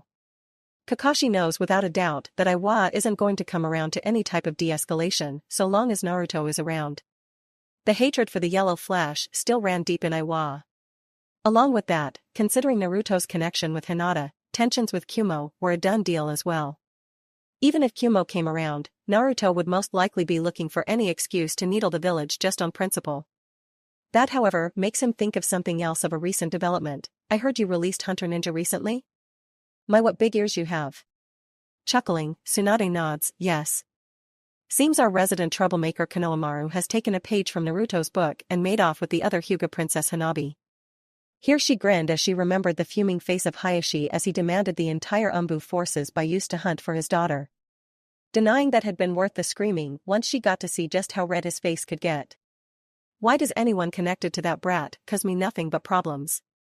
Here she turned and eyed Kakashi pointedly, to which he began to chuckle and rub his neck. I'd like to mention that it's not my fault. You trained the little asshole. Not Konohamaru, however. Naruto influenced him, that's more than enough reason for me. Those hunter nin better find those kids. Soon. Apparently they were on the trail of those kids in the port town of Higurashi, to the south. It was a known pirate haunt, which did not bode well in her mind. Tsunade can feel a headache coming on and rubs her temples. If I have to put up with another day of Hayashi checking in with me every 15 minutes to see if there's an update, I will kick him into orbit. Guy gives her a thumbs up, grinning and teeth flashing. I'm sure those kids will be found quickly and returned to Konoha before we even finish the summit. Here Guy gives it some more thought. I'm sure Konohamaru is a strong boy. He'll keep young Hanabi safe and sound. Tsunade drops her hands and nods, he better. They rise over a hill, the air beginning to chill as they can see a rocky and snowy landscape in the distance. Because if anything happens to Hanabi, I'll skin him alive for making me deal with her father. At the least, they were getting close. Maybe next time, they would charter one of Uzushio's or Spring's airships. Scene change, Naruto had to admit, the girls had come up with a good idea this time around. Sure, ninja travel was fast, but flying by airship was easily a step above riding in style in a horse-drawn coach. This specific airship was one of the new passenger types, decked out on the exterior in Uzushio's red and blues, with interior highlights of lighter greens and blues for spring. Naruto compared it to a floating hotel. Here where he was, near the very bottom of the ship on the observation deck, he had a full view of the landscape floating by below them as they flew level with the clouds. This deck sported lounge chairs and couches with seating along the wrap-around windows so people could enjoy the view, while at its center was a currently empty bar. This flight was just for the summit, which meant a flight crew and his group. No one else would be present. On either side of Naruto, Hinata and Ino chat about the upcoming meeting of the major villages Kage, while on a couch not far from them Sasuke and Sakura do much of the same. Ino pokes Naruto to regain his attention. Think you're ready for this? Naruto nods slowly, turning and leaning against the railing separating them from the large windows. I should be. Bachan gave me a pretty good primer on what to expect and just what kind of men Inoki and A are. A is going to be the tough one. She calls him strong-willed, but it really sounds like stubborn. Ino frowns in thought. Think you could have some leverage with him? Kumo did attempt to kidnap Hinata once upon a time, never mind the Uzumaki pens that we know about. For now. Naruto took a deep breath to steady himself, reminding himself to stick to his currently set plan. We're gonna stay quiet about those issues for now. Unless he brings it up himself. For us, today is about the rest of the world recognizing Uzushio as its own nation and potentially one of the major villages. Of course, the second they returned home, he had another meeting to make. On his other side and leaned casually against him, Hinata grumbles, we could just wipe Kumo off the map, that'd make recognition real easy. Hugging the girl tightly with a grin and rubbing her back to keep her calm, Naruto shook his head, you know we can't do that. Yet. My goal is peace. Real peace. That means not blowing everyone up just because I can. What sort of peace would it be if he razed the world to the ground? Building a new world on the ashes of the dead didn't sound like the work of a hero. Ino smirks, pointing a well-manicured finger towards him. Explosions are always an option. Turning his words back on him was always fun. Yeah, well, you aren't wrong. Naruto settles in for some quiet, gently rubbing Hinata's back and easing the negative emotions out of her while Ino relaxed and watched En and Deidara of all people enjoy a game of Go together as part of their defense team. Naruto chuckles and regains their attention. I can put the screws to Inoki, and I wa at least. Ino nods, getting them on our side peacefully was never going to be an option. Your father was and still is the boogeyman to them, and having you leading a new nation? Yeah, they'll be just thrilled about that. Well, we have verifiable proof that Inoki's granddaughter attacked me without provocation, and that I let her go. That should carry some weight. Seeing both girls giving him flat looks, Naruto begins to grin. What? Not a chance. That they said this in unison had Naruto sweating. Look, one way or another this meeting is going to be good for us. On the world stage, just having the major villages meet with us is a win. It legitimizes us as a major political player. Though Naruto did not want to invite any glory-seeking nobles into his home. Nor would any Uzushio citizens. Humming and thinking, Ino crosses her arms. I wonder if Koyuki, Kotoheim and Karen will arrive with Gaara and his siblings? They should have finished up in Suna by now, yes? They better not show up. Naruto shakes his head. I gave them instructions to return to Uzushio right away with their airship. Call it paranoia, but I want everyone not needed on a mission at home right now. This was a time that the other villages would know for sure that he was not in Uzushio. That was a recipe for problems. Hinata chides him gently with a hand on his arm. Darling, don't you think you're being a bit overprotective? With Karen there they have a full complement of golem samurai along with the airship crew. Shrugging, Naruto shakes his head, maybe, but better safe than sorry. I couldn't bear it if something happened to any of you. I don't know what would happen if I lost you. Most likely burn anyone and everyone responsible to ash and blow their home village into the Stone Age. Hush, don't give me ideas. I don't need to, you have dozens rattling around in that head of yours. Kurama chuckled as Naruto retreated, knowing he was correct. Raking his gaze over the deck, Naruto watches En and Deidara play their game, both men exchanging words quickly for the moment. I'm starting to wonder if I should be afraid of those two paired together. Hinata pokes him in the ribs again. It was the only way you could stop everyone else from trying to come. Between Tayuya having to take the chair again, Anoka stuck with the barrier team, and Amaru training with her and Isaribi to begin catching up to the rest of us, well, you were going to get some type of add-on personnel one way or another. Never mind Naruto and Fu, who Naruto nearly got into a fight with to prevent them from attending. Naruto apparently had some choice words for the rakeage. But that's what Sasuke and Sakura are for. Ino points at the pair, lost in their own world and cuddled together, nearly in each other's laps. Oh yes, Sasuke who will happily go on a tear with you, and Sakura who pretends to rein you both in but is just as much of a brawler as you are. Yes, great deterrent there. Naruto grumbles, we aren't that bad. Hinata pats his arm again, yes dear, yes you are. Taking a moment to watch her pouting love, Ino can't help but be a little irked that he could pull off the cute look so easily. By the way, should I expect some type of Ino clone to show up someday? Cheyenne really is a dead ringer for Hinata. I didn't mean for it to happen. Hinata giggled and turned to Ino, it only means that Naruto has good tastes in women is all. Gravity will be your downfall. Please, praise me more. Naruto grunted and hugged both girls to him. I work to be the best, and thus, want the best for myself. All of you are nothing short of perfection given form in your own way. He pauses to kiss them both on their foreheads, before continuing. Playful banter is one thing, but let's not snipe at each other, okay? Blushing and cuddling into him, Hinata nods quickly, of course my love, we mean well. Ino nods, joining Hinata in cuddling with him with the same heavy blush on her face. You know us Whiskers, we don't mean anything by it. Off to the side and listening in, Deidara grins as he moves a piece. Lord Naruto certainly has a way with words. En nods, moving his own piece and changing the board in his favor. That's Lord Naruto, he's good at what he does. And takes a moment, adjusting his flashy glasses that matched his wife's with a grin. So, how's the teacher life? I know you can't take missions yet, but you seem to be settling in well enough. I hear you're even coming up with new chemical compositions for explosives. That it was with the aid of one of the Ninja Academy classes was only a little unsettling. Those little monsters were very motivated. Deidara smiles and nods quickly, The children have inspired me to take my art to a new and glorious height. They all have such wonderful ideas, mine's not yet set in the ways of our generation after all. Sometimes they ask questions that make one really think. En shivers, not liking the tone used there. Just promise not to blow any of the little hellions up, we want a good showing once we have some graduates out in the field. Deidara's smile turns more feral and into a full-blown smirk, don't worry. When these children graduate and form teams, they'll be among the best of the best. Why, I'd hazard to say maybe next year's Chunin exams will be very interesting. Doing their best not to listen in, and shivering all the same, Sasuke and Sakura continue to relax and mentally prepare for what was to come. They were not going to get involved in whatever the hell the former Akatsuki member was up to. Nope. Naruto could deal with that. Well, on second thought, Tayuya would need to handle that. Naruto would probably egg him on. Scene change, the land of iron was a harsh place, raising only the strong of mind and body, while all others usually fled the bleak climate.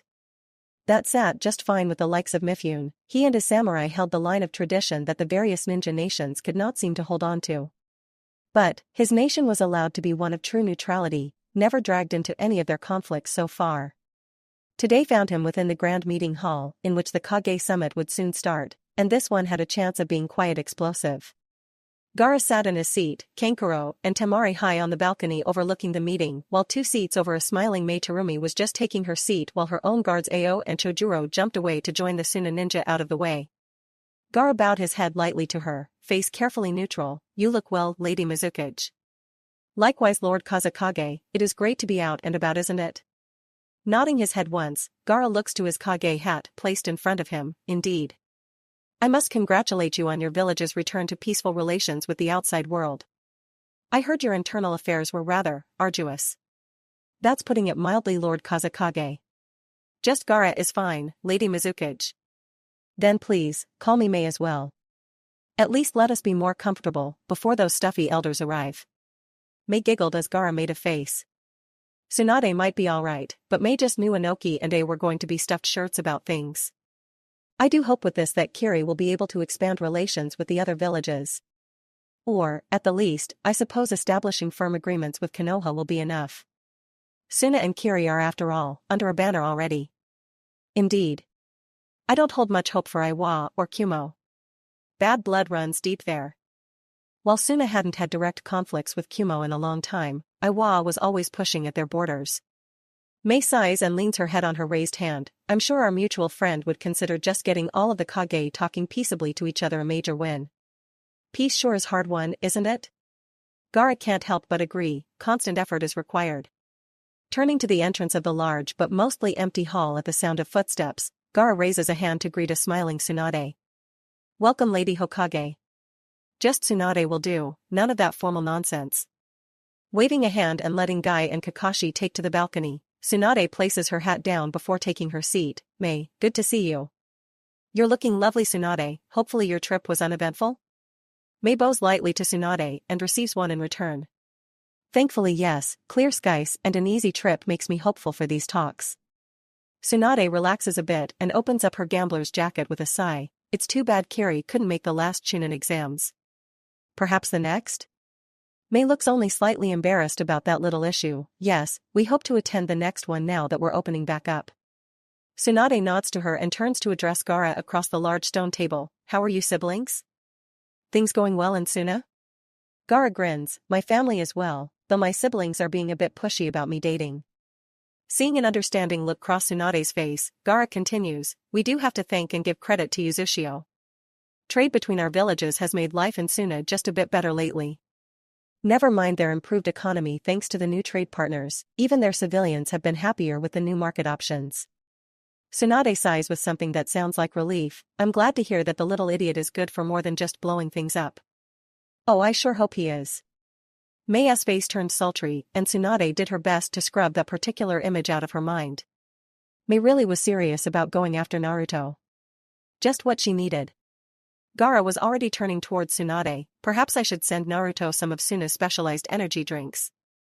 Tsunade chuckles and relaxes back, might be the only thing keeping the Gaki running at this point. All three of the assembled Kage turn as more footsteps approach. Arriving with strong strides, they all take in the Raikage, removing his hat as a full team, and another ninja all jump into the balcony to leave him alone with them. Well, the Raikage is as timely as ever.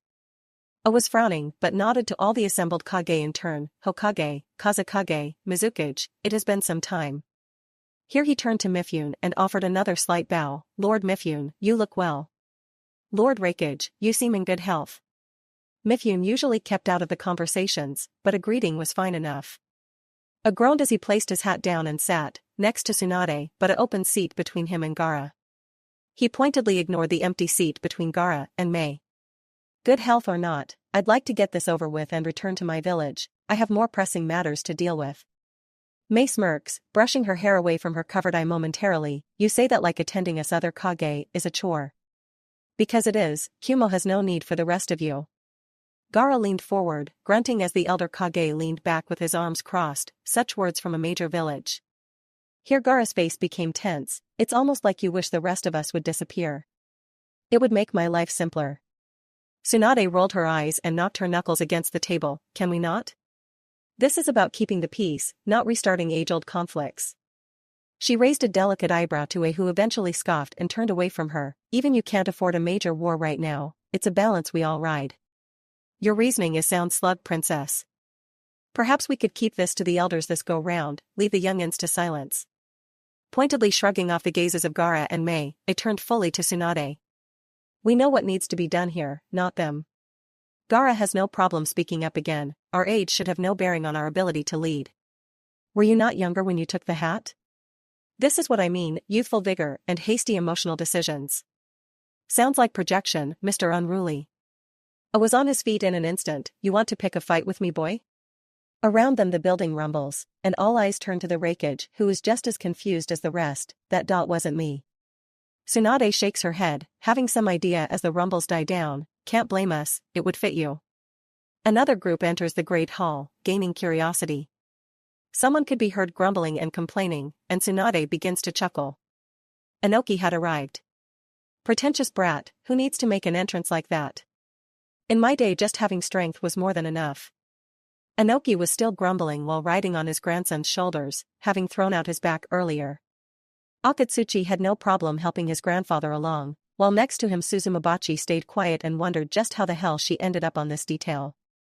Damned Kuratsuchi and her disappearing act. Mei listened to the elder complain as he was helped into his seat while considering who he might be complaining about. Quickly coming to the conclusion that it might be Naruto, she decided to straighten herself and subtly check her appearance some. Would never do to look unruly in front of her beau. Lord Suchikage, welcome. Bah, welcome nothing. This could have been a video call. Why drag an old man all the way out to this frigid place? My bones ache. Inoki waved his grandson off and watched his two guards join the others. Well, let's get on with this, I don't have all day. A grunts and exhales sharply through his nose, yet another who should hang up the hat. Disgraceful. Alliance not, they needed to keep up appearances. Inoki grins and turns to the much larger Raikage. Oh ho? You're welcome to come and see how weak this old man has gotten. I may yet have a surprise or two in store for you. Tsunade rolls her eyes and looks to Mei with a smile. Men and their dick-waving contests, maybe we should leave and let them go at it? Mei giggles, nodding quickly. I think that'd be for the best. Mifune looks around the table and nods slowly. It seems all relevant members have arrived. Should we begin this summit? Shaking her head, Tsunade holds up a hand and gets groans from Inoki. There is one more we are waiting on to attend this meeting. He should be just arriving now. Scowl deepening, A grips the table with both hands. All of the major villages are here, why should we wait? It is true that the 5 nations are all accounted for, but there's another I wish to sponsor for this meeting to speak for themselves. Inoki catches on right away, waving a hand dismissively. That Yuzushio brat has no place here. You have a soft spot for him and that impedes your judgment. Best to get this thrown out quickly, before the boy could show up and open his mouth. I beg to differ. Tsunade sat up a bit straighter, hands in her lap. Yuzushio already has enough political clout to foster several high-profile alliances all on their own. And considering those alliances, a seat at the table here isn't much to ask for. Mifune stepped in, nodding his head as one of his samurai rushed to him to whisper in his ear. I have to agree with the Hokage on this, waiting for our 6th member to arrive shouldn't be much to ask for. Even he had heard of this Shadow Kage. The one who sees truth. The Maelstrom. So many names and titles, each apparently well earned. Though, Stealer of Daughters was a new one he had only heard in whispers. I shook his head. I'll concede to your judgment, Mifune Dano, but I have to mention that the 5 Kage are the leading authority of the land. Adding in some 6th player is going to unbalance things severely. Gaara pounces on that. The balance seemed awfully skewed lately as it is already. Or have you not noticed? Seeing both A and Inoki go quiet at that made Gaara mentally pay a bit more attention. Something truly was going on behind the scenes with those 2 villages. Interesting. Mei knocks her knuckles against the stone table. I as well will vouch for the Yuzushio leader. The reclusive Shadow Kage. A scoffs and rolls his eyes, pretentious boy. Who would name themselves the Shadow of Shadows? Tsunade points to A. Don't we all have such noteworthy names? Why begrudge another for theirs? Besides, he has been operating in the shadows for a long time under our notice. Unless you're jealous. Naruto did have some lesser-known names that weren't to be mentioned in polite company after all. Woohoo, the Raikage is jealous of me? Let me write that down for my nation's history books. Loud and brash, Naruto walked his way into the Great Hall. Flanked by a stoic Sasuke and a grinning Sakura, Naruto exuded confidence as he approached the table. Long black battle jacket on over his black and orange getup, the only real addition was a wide-brimmed black hat with red trim. Took a bit longer to get here, hope you didn't wait long. Inoki was standing already, though even in his seat it didn't improve his height much. This is obviously a provocation by the Leaf. Look at this, he's the spitting image of that damned yellow flash mutt. Mifune turns to address Inoki fully. How so? Has Uzumaki Dano threatened you or yours directly? Well, no. But he's the son of our most hated enemy. I can't allow this. Naruto shrugs while giving a motion to allow Sasuke and Sakura to jump away to join the others above them. I can't deny I'm Minato's son. But I'm no threat to Iwa as I am now. Why, I even saved some of your citizens from Orochimaru. Does that not rate as a gesture of goodwill? Mifune once more turns from Naruto to Inoki. Is that true? Well, yes. Grumbling and returning to his seat, Inoki crosses his own arms and frowns. Damned brat, fine, I relent. Naruto nods, taking his place between Gaara and Mei while greeting them both. Good to see you both. Things well? Gaara nods, as well as they could be. I hear you've invited me to see Uzushio properly. I'll have to make the trip soon. Mei leans forward towards him a bit, offering him a different view. I must say, Naruto-sama, I almost feel like you've been avoiding me. I hope that's not true. Voice sultry, she took delight in the large gulp she could see him take. Chuckling nervously, Naruto shakes his head. Not at all, just been busy is all. I'd love to come and stop by Kiri sometime soon. See that you do. Slams a hand down on the table to grab everyone's attention, a tick mark forming on his forehead. It may be a token issue to the rest of you, but Kumo can't acknowledge this Biju container as a leader. He is a tool, nothing more. He is to be used and stored away when not needed. Shame on Konoha for losing control like this. Frowning, Tsunade has to up her self-control to prevent herself from giving the Raikage the finger. Naruto is a person, not some tool. Perhaps this is why Kumo has such poor showings in the exams so often. Naruto grins as A's frustration grows. I wonder if your position on the matter is the same for Gaara? Or the Mizukage before Mei, Yugura? Mei catches on and smirks, posing the question to A as well. I'm curious to hear your thoughts as well, as you have acknowledged Gaara as a competent leader. A waves Mei off easily. That was then, this is now. The Kyuubi is a different breed than the others. It must be tightly controlled at all costs. Someone is hunting the Jinchuriki these days. Keeping them protected must be our highest priority. Ah, so you know about Akatsuki then? They must be a problem for everyone at this rate. Naruto brings it up easily, watching Inoki's and A's responses. Inoki easily draped himself in the guise of a pained old man, but he bore into Naruto's own eyes easily, and Naruto could see the challenge for what it was. He wants to beat the snot out of you. No shit, should we keep egging him on? You risk a lot doing that, and you were the one who harped about keeping to your plan. Damn. You're right. I'll play nice. Nice didn't mean fair, of course. Mifune holds up a hand, silencing further arguments. It seems that Uzumaki-san has sponsors to be here. Unless there is a formal objection, we shall commence with the Kage summit. Tsunade nods. I can agree with that. Mei is smiling as she agrees. I'd like to get things underway. Inoki grumbles, one twitch and I'll reduce him to ash. Gaara sighs, let's keep things civil, Sachikage. A continues to stare down Naruto. Fine, but I still protested on my own. Naruto is the last to relax back into his seat, a grin still on his face. You do that. We have a lot to talk about anyway. Well, the first hurdle was done with. Now the real fun, or boring shit if you listen to Tayuya, was about to begin. Tsunade stands then, one hand on the table. Then I'd like to start off with the first order of business. The inclusion of Uzushio and its return as a major village in the elemental nations. Omake Hanabi had to do her best to consider, where had things gone wrong?